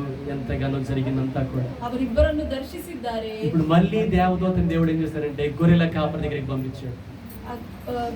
ದೇವದೂತನು ಮತ್ತೆ ಕುರಿ ಕಾಯುವವರ ಬಳಿಗೆ ಹೋಗುತ್ತಾನೆ. ఆయన మీరు ఇక్కడ కాదు ఉండాల్సింది, లోకానికి రక్షకుడిగా పుట్టినటువంటి ఆయన పశువుల తొట్టిలో జన్మించిన వాడిగా ఉన్నాడని చెప్తున్నాడు. ನೀವು ಇಲ್ಲೆಲ್ಲ ಇರುವುದು ಅವರು ಪಶುಗಳ ತೊಟ್ಟಿಯಲ್ಲಿ ಜನಿಸಿದ್ದಾರೆ ఆ ಅಂತ దూత ಹೇಳ್ತಾರೆ. సాధారణమైన వ్యక్తులతో ఒక మాట చెప్తున్నది. ಆ ಸಾಧಾರಣವಾಗಿರುವ ವ್ಯಕ್ತಿ ప్రజలందరికీ కలగబోవు మహా సంతోషకరమైన శుభవర్తమానం అని చెబుతూ ఉండి మనం. ಜನರೆಲ್ಲರಿಗೂ ಉಂಟುವಾಗುವ ಮಹಾ ಸಂತೋಷಕರವಾಗಿರುವ యేసయ్య పుట్టుక ಸಮಾಧಾನವಾದ కొద్ది మందికి మాత్రమే ఆనందము కాదండి. ಯೇಸು ಕ್ರಿಸ್ತರು ಜನಿಸಿದ್ದು యేసుక్రీస్తు యొక్క పుట్టుక మానవాడికి అందరికి కూడా ఆనందాన్ని కలిగించే విధముగా ఉంటూ ಯೇಸು ఉన్నాం. ಕ್ರಿಸ್ತು ಜನಿಸಿದ್ದು ಮಾನವರೆಲ್ಲರಿಗೂ ಆನಂದವನ್ನು ಉಂಟು నీకు ಮಾಡಿದೆ. ఆనందం కలుగుతుందా? ನಿನಗೆ ಆನಂದ ఆనందమేనా? ಉಂಟಾಗಿದೆಯా? ఆనందపడుతున్న వాళ్ళందరూ కూడా నాతో పడి పాడబడండి. ఆహా ఆనందమే మహా సంతోషమే యేసు పుట్టే ఇలలో, ఆనందమే మహా సంతోషమే యేసు పుట్టే ఇలలో, ఆనందమే మహా సంతోషమే యేసు పుట్టే ఇలలో, ఆనందమే మహా సంతోషమే యేసు పుట్టే ఇలలో, ఆనందమే మహా సంతోషమే యేసు పుట్టే ఇలలో, ఆనందమే మహా సంతోషమే యేసు పుట్టే ఇలలో. యెషయా ప్రవచనము నేరుచువాయే, జన్మించే కుమారుడు కన్య గర్భమందు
పాట పాడుతున్నప్పుడు పరిశుద్ధాత్మ దేవుడిని నేనైతే క్లియర్గా చూస్తూ ఉండి ఉన్నాను. యేసయ్య నిత్యముగా మన మధ్యలో వెలుగుతో వచ్చిన ప్రకాశమైన వెలుగండి. ప్రకాశమైన వెలుగుతో ఆయన వచ్చిన వారిగా ఉండి ఉన్నారు. ఆయన ఎంతగానో ప్రతి బిడ్డని కూడా దర్శించిన వారిగా ఉండి ఉన్నారు. ఇదిగో నేను మోషే ద్వారా పలికించినది, యేషయా ద్వారా పలికించినది, మీకా ద్వారా పలికించింది, గబ్రియేలు దూత ద్వారా చెప్పించిన మాటలు నేను నెరవేర్చి ఉండి ఉన్నాను. నేను వాగ్దానము చేయడం మాత్రమే కాదు, వాగ్దానములు నెరవేర్చే దేవుడిగా ఉన్నానని చెబుతున్న వాడిగా ఉన్నాడు. ఆయన ఈరోజు నీతో చెబుతున్న వాడిగా ఉన్నాడు. నా కుమార్తె, నిన్ను బ్రతికించడానికి లోకానికి దిగి వచ్చిన వాడిగా ఉన్నానని చెబుతున్న వాడిగా ఉన్నాడు. నిన్ను వెలిగించడానికి దిగి వచ్చిన వాడిగా ఉన్నానని చెబుతున్న వాడిగా ఉన్నాడు. నీ జీవితంలో అద్భుతాలు చేయడానికి నేను వచ్చి ఉన్నానని చెబుతున్న వాడిగా ఉండి ఉన్నాడు. ఆయన ఎంతగానో ఆయన చెయ్యి నా తలపైన ఉండి ఉన్నదండి. భూమి ఆకాశములు కలగ చేసినటువంటి దేవుని కరుణా హస్తము నాపైకి దిగి వచ్చి ఉన్నది. ఆత్మ ద్వారా మీతో మాట్లాడుతూ ఉండి ఉన్నాను. పరిశుద్ధాత్మ ద్వారా మీతో మాట్లాడుతూ ఉండి ఉన్నాను. దేవుడు నీకు నిత్య జీవాన్ని ఇవ్వాలని ఆశపడుతున్న వాడిగా ఉన్నాడు. ఏదో బంగారం ఇవ్వాలనుకోవటం లేదు, ఏదో వెండి ఇవ్వాలనుకోవటం లేదు, ఏదో భూములు ఇవ్వాలనుకోవటం లేదు, ఏదో ఉద్యోగాలు ఇవ్వాలనుకోవటం లేదండి. ఆయన వీటికంటే వెలకటువంటి ఆత్మీయ ఆశీర్వాదం ఆయన నిత్య జీవాన్ని ఇవ్వాలనుకుంటున్న వాడిగా ఉన్నాడు. ఈరోజు ప్రభు ఆత్మ ద్వారా మీతో మాట్లాడుతున్నాడు. దేవుని యొక్క ఆత్మని అందరూ కూడా పొందుకోనండి. దేవుని యొక్క వాక్యాన్ని అందరూ కూడా తీసుకురండి. దేవుని యొక్క మాటలకి లోబడండి. నిత్య జీవాన్ని పొందుకుంటాం. ఈరోజు దేవుని యొక్క మాటల్ని ఆలకించి ఉన్నావా, ఒకరోజు ఆయన రాజ్యంలో ఉంటావు. శాంతి, సమాధానము, సంతోషము, నెమ్మది అక్కడ ఉంటుందండి. ఏడుపు ఉండదు, దుఃఖము ఉండదు, వేదన ఉండదు, రోగం ఉండదు, దరిద్రత అసలు ఉండనే ఉండదండి. ఎల్లప్పుడూ కూడా నీ ఆత్మ తేలియాడుతూ ఉంటది, నీ ఆత్మ సమాధానంతో ఉండదు. ఈ లోకంలో నువ్వు కష్టాలు అనుభవిస్తున్నావేమో, బాధలు అనుభవిస్తున్నావేమో, వేదనలు అనుభవిస్తూనే ఉన్నామో, అవన్నీ కూడా కొట్టివేస్తారని దేవుడు చెబుతున్నాడు. ఒక్కసారి నా వైపు తిరుగు, నా కుమారుడా, నా కుమార్తె, నా వైపు తిరుగు. నేను నీ వైపు తిరుగుతాను, నీ జీవితాన్ని వెలిగిస్తాను, నీ జీవితాన్ని సుందరముగా చేస్తానని ఆత్మదేవుడు చెబుతున్న వాడిగా ఉన్నాడు. అమ్మా, మీరందరూ కూడా దేవుని యొక్క మాటలు వినండి. నేడే అనుకూల దినము, నేడే రక్షణ దినమని బైబిల్ వాక్యము సెలవిస్తూ ఉండి ఉన్నది. ఇంత గొప్ప రక్షణను మనము నిర్లక్ష్యం చేసి ఉన్నామా, మనం ఏమైపోతామో తెలియదండి. జ్ఞాపకం చేసుకురండి. లోకంలో ఎంతమంది దేవుళ్ళు దేవతలుగా పిలువబడుతున్న వారిగా ఉన్నారు. వారు ఏమో కానీ నాకు తెలియదు, కానీ నాకు తెలిసిన దేవుడు యేసుక్రీస్తు మాత్రమే. నేను అడిగి ఉన్నాను, నా దేవా, నువ్వు నిజమైన దేవుడు అయితే నాతో కనపడయ్యా, నాతో మాట్లాడు నా ప్రభుని అడిగిన వాడిగా ఉన్నాను. ఒకరోజు దేవుడు నన్ను దర్శించిన వాడిగా ఉన్నాడు. ఆ రోజు నుంచి ఈ రోజు వరకు నా ప్రభువుని చూస్తానే ఉండి ఉన్నాను. నా ప్రభు యొక్క సన్నిధిని నేను రోజు అనుభవిస్తూనే ఉండి ఉన్నాను. ఈ రోజు ఆత్మ ద్వారా మీతో చెబుతున్నాను, నన్ను పిలిచిన దేవుడు, మిమ్మల్ని పిలిచిన దేవుడు నమ్మదగిన దేవుడు. ఇక్కడ వాక్యం ఎంతగా ఉందో ప్రతి ఒక్కరు కూడా చదవండి. మిమ్మల్ని పిలిచిన దేవుడు ఎంతైనా నమ్మదగిన దేవుడు. ఆయన మాత్రమే దేవుడై ఉన్నాడు. కొంతమందికి కోపం రావచ్చు, కానీ ఆయన మాత్రమే నిజమైన దేవుడిగా ఉన్నాడు. ఆయన మాత్రమే నిన్ను నరకాగ్ని నుంచి తప్పించడానికి ఆయన మాత్రమే దేవుడైన వాడిగా ఉన్నాడు. నీకు ఎక్కడ కూడా ఎవడు కూడా సహాయం చేయలేడండి. ఆ రోజు మానవ రూపంలో శరీరాన్ని ధరించుకుని పరిశుద్ధంగా వచ్చి వాక్యాన్ని అందించి పాపము నిమిత్తమై ఆ కలవరి శిలువలో నీ కొరకు వేలాడినటువంటి దేవుడు రెండవ రాకడలో అతి త్వరలో రాబోతున్న వాడిగా ఉన్నాడు. ಆ ಪಾಪದಲ್ಲಿ ಇರುವ ನಮ್ಮನ್ನು ಬಿಡಿಸುವುದಕ್ಕೆ ಬಂದಿರುವ ದೇವರು ಎರಡನೇ ಬರಹದಲ್ಲಿ ಬರುತ್ತಾರೆ. ఆయన మొదటిసారి చెప్పాడు, వచ్చాడు. ಮೊದಲನೇ ಸತಿ ಹೇಳಿ ಅವರು ಬಂದಿದ್ದಾರೆ. చెప్పినవన్నీ కూడా నెరవేర్చిన వాడిగా ఉన్నాడు. ಅವರು ಹೇಳಿ ಅದನ್ನು ఇప్పుడు మనలా ఆత్మ ద్వారా చెబుతున్న వాడిగా ఉన్నాడు. ಮತ್ತೆ ఆత్మದಿಂದ ಹೇಳಿ ప్రకటన గ్రంథం చాలా స్పష్టంగా చెబుతున్నది. ಪ್ರಕಟಣೆ ಗ್ರಂಥದಲ್ಲಿ ఇదిగో నేను త్వరగా వచ్చుచున్నాను. ఇదిగో ನಾನು ಬೇಗನೆ ಬರುತ್ತೇನೆ. ఎలాగంట నెమ్మదిగా వస్తున్నాను అన్నాడా, ఆలస్యముగా వస్తున్నాను అంటున్నాడా? ఆలస్యವಾಗಿ ಬರುತ್ತೀನಿ ಅಂತ ಹೇಳಿದ್ದಾರೆ. నేను త్వరగా వచ్చుచున్నాను అంటున్నాడు. ಬೇಗನೆ ಬರುವೆನು ಅಂತ అది ఈ రాత్రి వస్తాడో, రేపు వస్తాడో, ఎల్లుండి వస్తాడో ఎవరికి కూడా తెలియదు. ಅದು ಈ ರಾತ್ರಿನೋ ಇವತ್ತೇನೋ ನಾಳೆನೋ ನಾಡಿದ್ದೋ ನಮಗೆ ಯಾರಿಗೂ ಗೊತ್ತಿಲ್ಲ. ప్రవక్తలు ఈ మాటలు మాత్రమే చెబుతారు, ಪ್ರವಾದಿಗಳು ಈ సేవకులు ఈ మాటలు మాత్రమే చెబుతారు, ఇదిగో త్వరగా వచ్చుచున్నాడని. సేవಕರು ఈ మాటಗಳು పలానా రోజు వస్తాడని ఎవరైనా చెబితే అది అబద్ధము. ఈ దిన బరుత్తారే ಅಂತ ಯಾರಾದ್ರೂ ಹೇಳಿದ್ರೆ ಅದು ఏ వ్యక్తి అయినా కూడా, ఏ కాపరైనా, ఏ సేవకుడైనా, ఎవరైనా కూడా కావచ్చు, యేసుక్రీస్తు 2024 మార్చి 30వ తారీఖున వస్తాడంటే అది అబద్ధం.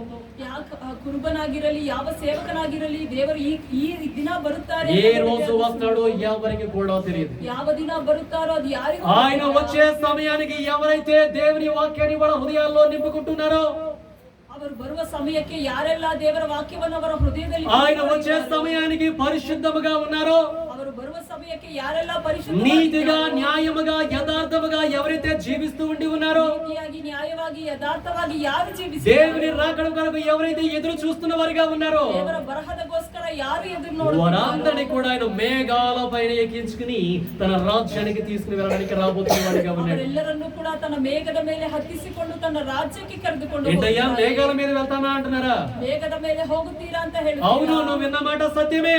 ಹೌದು, ನೀನು ಕೇಳಿದ అతి ಮಾತು త్వరలో ಸತ್ಯವೇ. పరిశుద్ధులు, నీతిమంతులందరూ కూడా మేఘాల పైన ఎక్కి అని రాజ్యానికి వెళ్ళబోతున్న వారిగా ఉండి ఉన్నారు. ಈ ಬೇಗನೆ ಪರಿಶುದ್ಧರು, ನೀತಿ ಉಳ್ಳವರೆಲ್ಲರೂ ಮೇಘದ ಮೇಲೆ వారు సదాకాలము ప్రభువుతో జీవించబోతున్న వారిగా ఉండి ఉన్నారు. ಸದಾಕಾಲವು ಕರ್ತನ ಜೊತೆ ಇರುತ್ತಾರೆ. అయితే ఎవరైతే ఈ భూలోకంలో ఆయన మాటలు చెప్పినప్పుడు వినకుండా ఉన్నారో, ಈ ಲೋಕದಲ್ಲಿ ಯಾರೆಲ್ಲ ಕರ್ತನ ಮಾತು ಕೇಳದಿರಾ ಇದ್ದಾರೋ, ఆయన దేవుడు కాదని చెబుతున్న వారిగా ఉన్నారో, ಅವರು ದೇವರಲ್ಲ ಅಂತ ಯಾರೆಲ್ಲ తక్కువ ಹೇಳುತ್ತಿದ್ದಾರೋ, కులస్తుల యొక్క దేవుడిని ఎవరైతే అంటున్న వారిగా ఉన్నారో, ಕಡಿಮೆ ಕುಲದವರು ಅಂತ ಯಾರೆಲ್ಲ ಹೇಳುತ್ತಿದ್ದಾರೋ, ఎవరైతే ఇశ్రాయేలు దేవుడు మన దేవుడు కాదంటున్నారో, ಇಸ್ರಾಯೇಲ್ ದೇವರು ನಮ್ಮ ದೇವರಲ್ಲ, ఎవరైతే ఆయన మాటలు తృణీకరించారో, ಯಾರೆಲ್ಲ ಅವರ ಮಾತು వారు విడువబడతారు.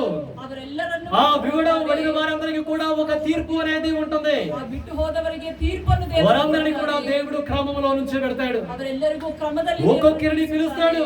ಒಬ್ಬೊಬ್ಬರನ್ನು ఇదిగో నా కృపావాక్యాన్ని దగ్గరికి తీసుకొచ్చాను, కానీ నువ్వు నా మాటలు వినలేదని చెప్తాడు. ನನ್ನ ಕೃಪಾವಾಕ್ಯ ನಿನ್ನ ಬಳಿ ಬಂದಾಗ ನನ್ನ ಮಾತನ್ನು ಕೇಳಲಿಲ್ಲ, నీవు నా మాట విననందున, ನನ್ನ ಮಾತನ್ನು ಕೇಳದಿರ, నీవు నా మాటని తృణీకరించినందున, ನನ್ನ ಮಾತನ್ನು ತೃಣೀಕರಿಸಿ, నీవు నన్ను దేవునిగా అంగీకరించినందున ನನ್ನನ್ನು ದೇವರಾಗಿ ನೀನು నిన్ను ಅಂಗೀಕರಿಸಲಿಲ್ಲ. అగ్నిగుండంలో పడవేస్తానని చెప్పి మరీ దేవుడు పడేస్తాడు. ನಿನ್ನನ್ನು ಅಗ್ನಿಗುಂಡದಲ್ಲಿ ಹಾಕುವೆನು ಅಂತ ಹೇಳಿ ಅವರು అర్థమవుతుందండి? ಹಾಕುತ್ತಾರೆ. వాక్యము విన్నవాడదేమో పరలోక రాజ్యము, వాక్యము విన్నవాడదేమో నరకములో. ವಾಕ್ಯವನ್ನು ಕೇಳಿದವರಿಗೆ ಪರಲೋಕ ರಾಜ್ಯವು, ವಾಕ್ಯ ಕೇಳದೇ ಇರುವವರಿಗೆ నరకము అనేది బహు భయంకరమైనదండి. ನರಕವು ಭಯಂಕರವಾಗಿ, అది అగ్ని గుండము, అగ్ని సముద్రం అని బైబిల్ వాక్యం చెబుతూ ఉండి ఉన్నది. ಅದು ಅಗ್ನಿಗುಂಡವು, ಅಗ್ನಿ ಸಮುದ್ರ ಅಂತ అగ్ని ಹೇಳಿ, ఆరదు, పురుగు చావదని బైబిల్ వాక్యం చాలా స్పష్టంగా చెబుతున్నది. ಅಗ್ನಿ ಆರುವುದಿಲ್ಲ, ಹುಳ ಸಾಯುವುದಿಲ್ಲ ಅಂತ ದೇವರು ಹೇಳಿದ್ದಾರೆ. నా మాటలు వినండి. ನನ್ನ ಮಾತುಗಳನ್ನು ಕೇಳಿ. ఒక 5 నిమిషాల్లో ముగించేస్తానండి. ಒಂದು 5 ನಿಮಿಷದಲ್ಲಿ ಮುಗಿಸುವೆನು. మీరు పుట్టు గురించి ఎంత విన్నారో ఆయన యొక్క రాకడ గురించి తెలుసుకోవాలి. ಅವರ ಜನ್ಮದಿನದ ಬಗ್ಗೆ ಎಷ್ಟು ಕೇಳಿದ್ದೀರೋ, ಅವರ ఆయన ಬರಹದ రాకడ ಬಗ್ಗೆ గురించి ಹೇಳಬೇಕು. సరైన రీతిగా మనము అర్థం చేసుకోలేకపోతే మనంత దౌర్భాగ్యుడు ఎవడు కూడా ఉన్నాడు. ಅವರ ಬರಹದ ಬಗ್ಗೆ ನಾವು ಅರ್ಥ ಮಾಡಿಕೊಳ್ಳಲಿಲ್ಲ ಅಂದ್ರೆ ತುಂಬಾ వాక్యాన్ని తృణీకరించిన వాళ్ళందరూ కూడా అగ్నిగుండములో ఉంటారు. ವಾಕ್ಯವನ್ನು ತೃಣೀಕರಿಸಿದವರು అగ్ని ఆరదు, పురుగు చావదని బైబిల్ వాక్యము సెలవిస్తూ ఉండి ఉన్నది. ಅಗ್ನಿ ಆರುವುದಿಲ್ಲ, ಹುಳ ఆ ಸಾಯುವುದಿಲ್ಲ. అగ్నిగుండములో పడవేయబడిన తర్వాత కేకలు పెట్టవలసిన పరిస్థితి వస్తుంది. ಆ ಅಗ್ನಿಗುಂಡದಲ್ಲಿ ನಾವು ಬಿದ್ದು ಹೋದಾಗ ಕೂಗಾಡುವ ఆ రోజు ఏడుపులు, ಅಳುವ ಸಮಯ పండ్లు ಬರುತ್ತೆ. కొరుకుకుంటా ఉంటారు, ಹಳ್ಳು ಕಚ್ಚುವ ಸಮಯ, బాధతో ఉంటా ఉంటారు. ಎಷ್ಟೋ ಬಾಧೆಯಿಂದ అప్పుడు ಇರುತ್ತದೆ. అనుకుంటారు, ಆಗ ಅಂದುಕೊಳ್ಳುತ್ತಾರೆ, అయ్యో ఆ పలానా క్రిస్మస్ రోజు, ಅಯ್ಯೋ ಆ ಕ್ರಿಸ್ಮಸ್ ದಿನ పలానా సహోదరుడు అమరు, ಒಂದು ಸಹೋದರನು ಅಮರ, ఆయన పుట్టుక గురించి, ಅವರ ಜನ್ಮದಿನದ ಬಗ್ಗೆ, ఆయన మరణాన్ని గురించి, ಅವರ ಮರಣದ ಬಗ್ಗೆ, ఆయన రాకడ గురించి చెప్పాడు. ಅವರ ಬರಹದ ಬಗ್ಗೆ ಹೇಳಿದ್ದಾರೆ. కానీ ಆದ್ರೆ నేను పుట్టుక గురించి విన్నాను, ಅವರ ಜನ್ಮದಿನದ ఆయన మరణం గురించి వెళ్ళలేదు, ಅವರ ಮರಣದ ಬಗ್ಗೆ ఆయన ಕೇಳಿ, యొక్క రాకడ గురించి అసలు లేదు, ಅವರ ಬರಹದ ಬಗ್ಗೆ ఆయన ಕೇಳಿ, అంగీకరించలేదు. ಅವರನ್ನು కాబట్టి ಅಂಗೀಕರಿಸಲಿಲ್ಲ. నరకంలో పడ్డాను. ಅದಕ್ಕೆ ನರಕದಲ್ಲಿ అప్పుడు ಬಿದ್ದಿದ್ದೇನೆ. అనుకుంటూ నన్ను ఎవడు తప్పిస్తాడు అని కేకలు పెడతారంట. ಆಗ ಕೂಗಾಡುತ್ತಾ ನನ್ನನ್ನು ಯಾರು దేవుని వాక్యము చెబుతూ ఉండి ఉన్నది,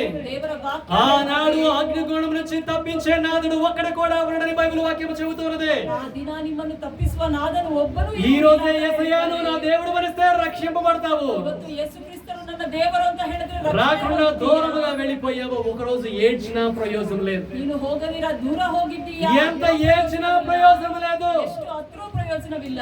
ఆత్మ ద్వారానే మాట్లాడుతున్నాను. ಆತ್ಮದಿಂದ నేను ಹೇಳುತ್ತಿದ್ದಾರೆ. మిమ్మల్ని బాధ పెట్టాలనుకోవట్లేదండి. ನಿಮ್ಮನ್ನು ಬಾಧೆ ಪಡಿಸಬೇಕು. మీ అందరిని కూడా కాపాడుకోవాలని ఆశతో అడుగు చెప్తూ ನಿಮ್ಮನ್ನು ఉన్నాను. ಕಾಪಾಡಿಕೊಳ್ಳಬೇಕು. ఆత్మ ద్వారానే మాట్లాడుతూ ఉండి ఉన్నాను. ಆತ್ಮದಿಂದ ఈ ಹೇಳುತ್ತಿದ್ದೀನಿ. మాటలు కొంచెం కష్టంగా ఉన్నా వినడానికి ఇది సత్యమండి. ಈ ಮಾತುಗಳು ಕಷ್ಟವಾಗಿದ್ರು నువ్వు నరకం నుండి తప్పిపోవడాలని దేవుని ఉద్దేశం అయి ఉన్నది. ನರಕದಿಂದ ನಿನ್ನನ್ನು ಬಿಡಿಸಬೇಕು. నువ్వు నరకంలో పడటం యేసయ్యకి ఇష్టం లేదండి. ನರಕದಲ್ಲಿ ಬೀಳುವುದು ದೇವರ ಉದ್ದೇಶ. సంగమా, నీవు నరకంలో పడటం యేసయ్యకి ఇష్టం లేదు. ಸಭೆಯೇ, ನೀನು ನರಕದಲ್ಲಿ ಬೀಳುವುದು ದೇವರ కాబట్టి ಉದ್ದೇಶವಲ್ಲ. యేసయ్య ఈ రోజు ఇక్కడికి వచ్చాడు. ಅದಕ್ಕೆ ಯೇಸು ಕ್ರಿಸ್ತನು ಈ నీతో ಲೋಕಕ್ಕೆ చెబుతున్న ಬಂದಿದ್ದಾನೆ. వాడిగా ఉన్నాడు. ನಿನ್ನ ಜೊತೆ నా ಹೇಳುತ್ತಿದ್ದಾನೆ. మాట వింటావా? ನನ್ನ ಮಾತು ಕೇಳುತ್ತೀಯಾ? నా మాట వింటావా? ನನ್ನ ಮಾತು ಕೇಳುತ್ತೀಯಾ? నా కుమార్తె, ನನ್ನ ಕುಮಾರ್ತೆ, నా మాట వింటావా? ನನ್ನ ಮಾತನ್ನು ಕೇಳುತ್ತೀಯಾ? నువ్వు నా మాట వింటే నీకేం చేస్తానో తెలుసా? ನನ್ನ ಮಾತು ಕೇಳಿದ್ರೆ ಏನು నిన్ను ಮಾಡುತ್ತೀನೋ ಗೊತ್ತಾ? దీవిస్తానంటున్నాడు. నిన్నను దీవిಸುವೆను. ముగించేసుకుందాం. యోహాను సువార్త 15వ అధ్యాయము 7-8 వచనాలు చదవండి. మాట చదివేసి ముగించుకుందాం.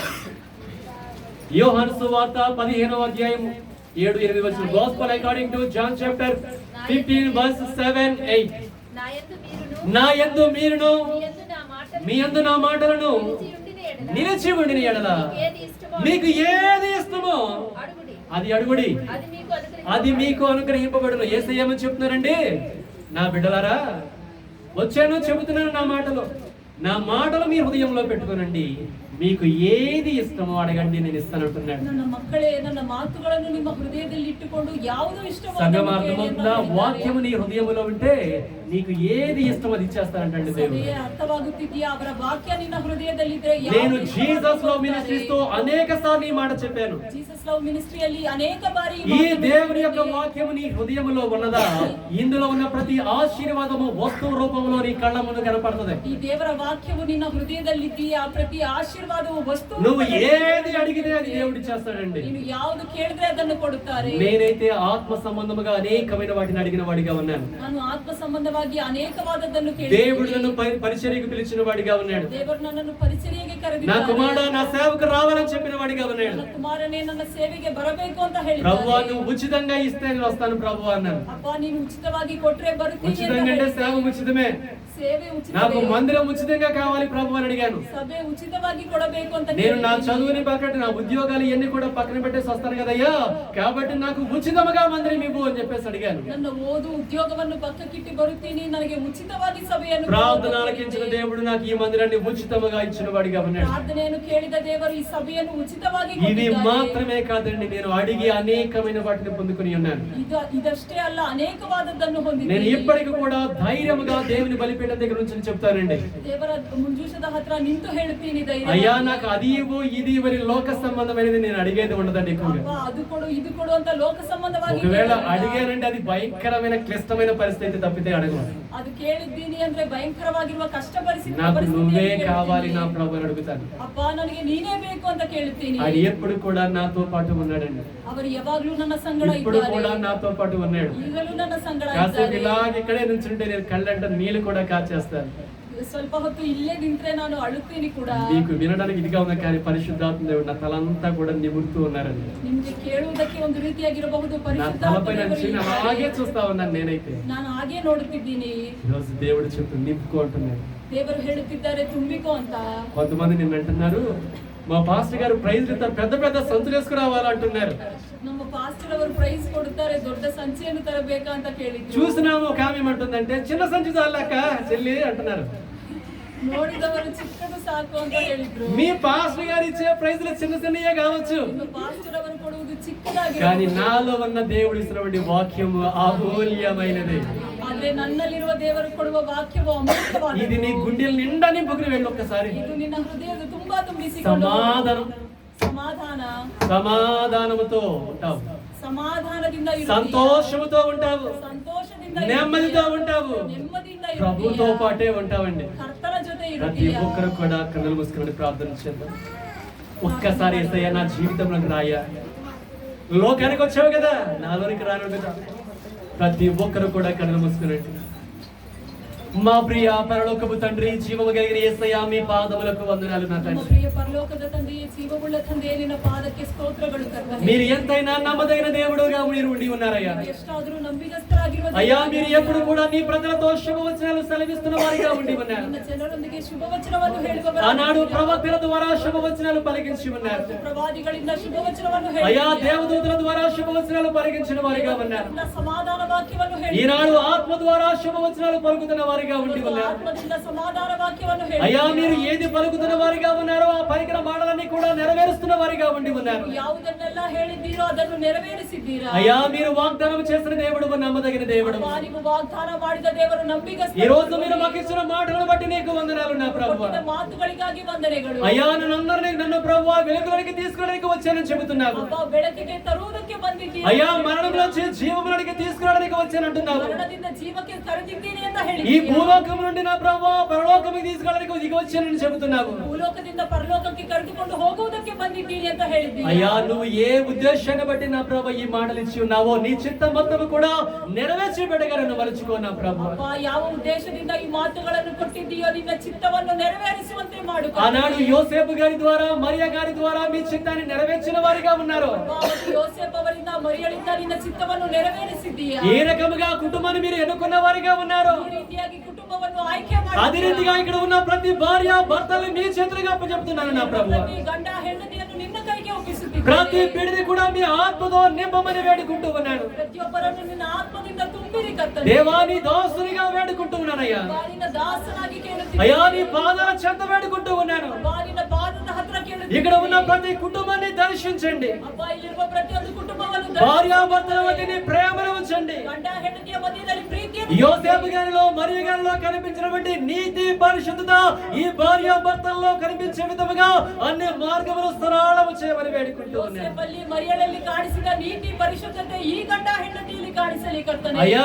ఆ పరిశుద్ధత అయినా ఆ నీతి అయినా నీ ద్వారానే మేము పొందుకోగలం. ಅಪ್ಪ, ಆ ಪರಿಶುದ್ಧತೆ ಆ ನೀತಿ ನಿನ್ನಿಂದ ನಾವು ಹೊಂದುತ್ತೀರಿ. ఆ పరిశుద్ధతను మాకు దయచేయమని ಆ వేడుకుంటూ ఉన్నాను. ಪರಿಶುದ್ಧತೆಯನ್ನು ದಯಮಾಡಿ ಕರ್ತನೇ. అయ్యా, నువ్వు అతి త్వరలో వస్తున్నానని చెబుతున్నావయ్యా. ಅಪ್ಪ, ಅತಿ ಬೇಗನೆ ಬರುವೆನು ಅಂತ ఈ ಹೇಳಿದ್ದೀಯ. మాట కూడా నెరవేర్చడానికి నువ్వు త్వరపడే దేవుడుగా ఉన్నావు నా తండ్రి. ಮಾತನ್ನು ನೆರವೇರಿಸುವುದಕ್ಕೆ ನೀನು ತ್ವರಪಡುವ ದೇವರಾಗಿದ್ದೀಯ. నమ్మిన వాడు రక్షింపబడునని చెబుతున్నావు. ನಂಬಿದವರು ರಕ್ಷಣೆ ಹೊಂದುವರು ಅಂತ నమ్మని ಹೇಳಿದ್ದೀಯ. వానికి శిక్ష విధింపబడునని చెబుతున్నావు. ನಂಬದೇ ಇರುವವರಿಗೆ ಶಿಕ್ಷೆಯನ್ನು ವಿಧಿಸುವೆನು ಅಂತ ಹೇಳಿದ್ದೀಯ. నమ్మితే నిత్య జీవం అంటున్నావు. ನಂಬಿದ್ರೆ ನಿತ್ಯ ಜೀವವು, నమ్మకపోతే నరకం అంటున్నావు. ನಂಬದಿರ ಇದ್ರೆ ನರಕವು. అయ్యా, ఇక్కడ ఉన్న వారిలో ఎవరు కూడా నరకములో పడకుండా వారందరినీ కూడా కాపాడమని వేడుకుంటూ ಅಪ್ಪ, ఉన్నారు. ಇಲ್ಲಿರುವ ಯಾರು ನರಕದಲ್ಲಿ ಬೀಳದಂತೆ ಕಾಪಾಡಿ. అయ్యా, వీరిలో ఏ పాపములు ఉన్నాయో ఆ పాపములని కూడా తొలగించమని వేడుకుంటూ ఉన్నాను. ಇವರಲ್ಲಿ ಯಾವ ಪಾಪ ಇದೆಯೋ ಅದನ್ನು ತೊಲಗಿಸಿ ಕರ್ತನೇ. మానవుల యొక్క పాపాన్ని తీసివేయడం కొరకై మీరు ఈ లోకానికి దిగి వచ్చారయ్యా. ಮಾನವನ ಪಾಪವನ್ನು ತೆಗೆದು ಹಾಕುವುದಕ್ಕೆ ಈ ಲೋಕಕ್ಕೆ అయ్యా, ಬಂದಿದ್ದೀಯ. పాపాల వల్ల వచ్చే జీతము మరణం అంటున్నావు నా ప్రభు. ಅಪ್ಪ, ಪಾಪದಿಂದ ಬರುವ ಸಂಬಳವು ಮರಣ ಅಂತ ఆ ಹೇಳಿದ್ದೀಯ. మరణాన్ని తప్పించడానికి వచ్చిన గొప్ప దేవా, నీకు వందనాలు. ಆ మరణವನ್ನು ಬಿಡಿಸುವುದಕ್ಕೆ ఇప్పుడే ఇక్కడ ఉన్న ప్రతి బిడ్డని కూడా నా ప్రభు నీ రక్తముతో కడిగి శుద్ధీకరించమని వేడుకుంటూ ఉన్నాను. ಪ್ರತಿಯೊಬ್ಬರನ್ನು ನಿನ್ನ ರಕ್ತದಿಂದ ತೊಳೆದು ಶುದ್ಧೀಕರಿಸಿ ಕರ್ತನೇ. ప్రతి బిడ్డని కూడా శుద్ధీకరించమని వేడుకుంటూ ఉన్నాను. ಪ್ರತಿಯೊಬ್ಬರನ್ನು ಶುದ್ಧೀಕರಿಸಿ వారి ಕರ್ತನೇ. ఆలోచనలు శుద్ధీకరించండి. ಅವರ ಯೋಚನೆಗಳನ್ನು వారి ಶುದ್ಧೀಕರಿಸಿ, మాటలను శుద్ధీకరించండి. ಮಾತುಗಳನ್ನು వాళ్ళ ಶುದ್ಧೀಕರಿಸಿ, శరీరాన్ని పరిశుద్ధపరచండి. ಅವರ ಶರೀರವನ್ನು వారి ಪರಿಶುದ್ಧಪಡಿಸಿ, సమస్తాన్ని కూడా ಅವರ పరిశుద్ధపరచండి. ಸಮಸ್ತವನ್ನು నీ ಪರಿಶುದ್ಧಪಡಿಸಿ. రాకడ కొరకై ఎదురు చూచి వారిగా ಅಪ್ಪ, చేయండి. ನಿನ್ನ ಬರಹದಗೋಸ್ಕರ ಎದುರು ನೋಡಬೇಕು. బ్రతుకైనా చావైనా నీతో పాటే ఉండే విధముగా చేయమని వేడుకుంటూ ఉన్నాను. ಸಾಯುವುದಾದರೂ ನಿನ್ನ ಜೊತೆ ಇರಬೇಕು. అయ్యా, నీ మాటలు వింటే ఆశీర్వాదం అన్నావు. ಅಪ್ಪ, ನಿನ್ನ ಮಾತುಗಳು ಕೇಳಿದ್ರೆ ಆಶೀರ್ವಾದ ఇక్కడ ఉన్న ಅಂತ ప్రతి ಹೇಳ್ತೀಯ. బిడ్డ కూడా నీ మాటలకి లోబడే విధముగా చేయండి. ಇಲ್ಲಿರುವ ಪ್ರತಿಯೊಬ್ಬರು ನಿನ್ನ ಮಾತಿಗೆ ಬಗ್ಗಿರುವಂತೆ ಸಹಾಯ అయ్యా, ಮಾಡಿ. నువ్వు చూస్తున్నావు నా తండ్రి. ಅಪ್ಪ, ನೀನು ನೋಡುತ್ತಿದ್ದೀಯ. ఎవరు నీతి ముందులో చూస్తున్నావు. ಯಾರು ನೀತಿ ಉಳ್ಳವರ నీతి ముందుల గుడారాలపైకి ఆశీర్వాదాలు వస్తున్నాయి అంటున్నావు. ನೀತಿ ಉಳ್ಳವರ ಮನೆಯ ಮೇಲೆ ಆಶೀರ್ವಾದ ಇರುವುದು. నమ్మకమైన వారికి దీవెనలు మెండుగా కలుగురని చెబుతున్నావు. ನಂಬಿಗಸ್ತನಿಗೆ ದೀವೆನೆಗಳನ್ನು ಸುರಿಸುವೆನು ಅಂತ ఈ ಹೇಳಿ. రోజు ఈ సంఘము పైన, ಇವತ್ತು ಈ ಸಭೆಯ ఇక్కడ ಮೇಲೆ చేరి ఉన్న ప్రతి బిడ్డ పైన ಇರುವ ಪ್ರತಿಯೊಬ್ಬರ ಮೇಲೆ నీ కరుణా హస్తాన్ని, ನಿನ್ನ ಕರುಣಾ నీ ಹಸ್ತವನ್ನು, దీవెన హస్తాన్ని ನಿನ್ನ దీవెನೆಯ ಹಸ್ತವನ್ನು పెట్టమని నీ దాసునిగా ప్రభా వేడుకుంటూ ఉన్నాను. ಇಡಬೇಕೆಂದು ನಿನ್ನ ದಾಸನಾಗಿ అయ్యా, మీరు నాకు ఇచ్చిన వారందరినీ, ಅಪ್ಪ, ನೀನು ನನಗೆ ಕೊಟ್ಟಿರುವ చిన్న ಪ್ರತಿಯೊಬ್ಬರನ್ನು, బిడ్డలను, ಚಿಕ್ಕ ಮಕ್ಕಳನ್ನು, యవనస్తుల్ని, పెద్దలను, వృద్ధులను, పరిశుద్ధులందరినీ భూమి ఆకాశములు కలగ చేసిన సర్వశక్తివంతుడైన నజరేయుడైన యేసు నామములో నీ దాసునిగా దీవించుకుంటూ ఉన్నాను. అయ్యా, నీ దాసుల పలికిన మాటని రూఢిపరిచేవాడవు నీవే. ఈ సమయం ముందు దీవించి ఉండగా నీవే వారందరినీ కూడా దీవించి ఆశీర్వదించి వారిని అన్ని విషయముల యందు ఫలింప చేసి మీరే మహిమ పొందండి. అయ్యా, ఇక్కడ ఉన్న ప్రతి ఒక్కరు కూడా నామకరణమైన క్రైస్తవులుగా కాకుండా నిజమైన క్రైస్తవులుగా జీవించడానికి సహాయం చేయమని మా ప్రభువును మా రక్షకుడైనటువంటి యేసుక్రీస్తు యొక్క అతి పరిశుద్ధమైన నామములో అడిగి వేడుకుంటూ ఉన్నాను మా ప్రియ పరలోకపు తండ్రి. ఆమేన్, ఆమేన్, ఆమేన్. అందరికి కూడా వందనాలండి. దేవుడు మిమ్మల్ని అందరినీ కూడా బహుగా దీవించి ఆశీర్వదించును గాక. ఇది మొదలుకొని నీవు అన్ని విషయాలలో అభివృద్ధి చెందబోతూ ఉండి ఉన్నావు. దేవుని యొక్క ప్రకాశమైన వెలుగు నిన్ను విడిచిపెట్టదు. ఇక మీదట ఎల్లప్పుడూ దేవుని ప్రకాశమైన కూర్చోండి, దయచేసి కూర్చోనండి, దయచేసి అందరూ కూడా కూర్చోనండి. దేవుని యొక్క ప్రకాశమైన వెలుగు ఎప్పుడు కూడా నీ పైన ఉంటుందండి. ఆనాడు జ్ఞానుల్ని ఆ నక్షత్రం ఎలా నడిపించిందో పరిశుద్ధాత్మ దేవుడు ఆయన రాజ్యం వైపు నిన్ను నడిపిస్తున్న వాడిగా ఉన్నాడు. ఈ రోజు తొలి అడుగుగా దేవుడు వేపిస్తున్న వాడిగా ఉన్నాడు. హల్లెలూయా. మా వాళ్ళందరూ కూడా ఎప్పుడు మా అన్న ప్రైజ్లు ఇస్తాడా అని ఎంతగానో ఎదురు చూస్తున్నారు కదా. ఆ నిర్ణయ కాలం కూడా వచ్చింది, ఆ సమయం కూడా వచ్చింది. కాబట్టి మీ అందరికి కూడా ప్రైజ్లు ఇవ్వడానికి మన మధ్యలో శ్రీనన్న ఉన్నారు. దీవెన చివరిలో ఇస్తాను అన్ని కూడా, ఓకేనా? అన్ని గుర్తున్నాను, ఈరోజు ఏ దీవెన మిస్ చేయను, ఓకేనా? మన మధ్యలో ఎంతగానో శ్రీనన్న ఉన్నారండి. శ్రీనన్న గురించి మీ అందరికి కూడా తెలుసు. నా మట్టుకైతే నేను అనుకుంటాను, దయచేసి శ్రీనన్న రండి, తర్వాత మాట్లాడతాను. మీరు వచ్చిన తర్వాత అందరం కూడా చప్పట్లు కొడుతూ ఉండగా శ్రీనన్ని ఆహ్వానిస్తున్నాం.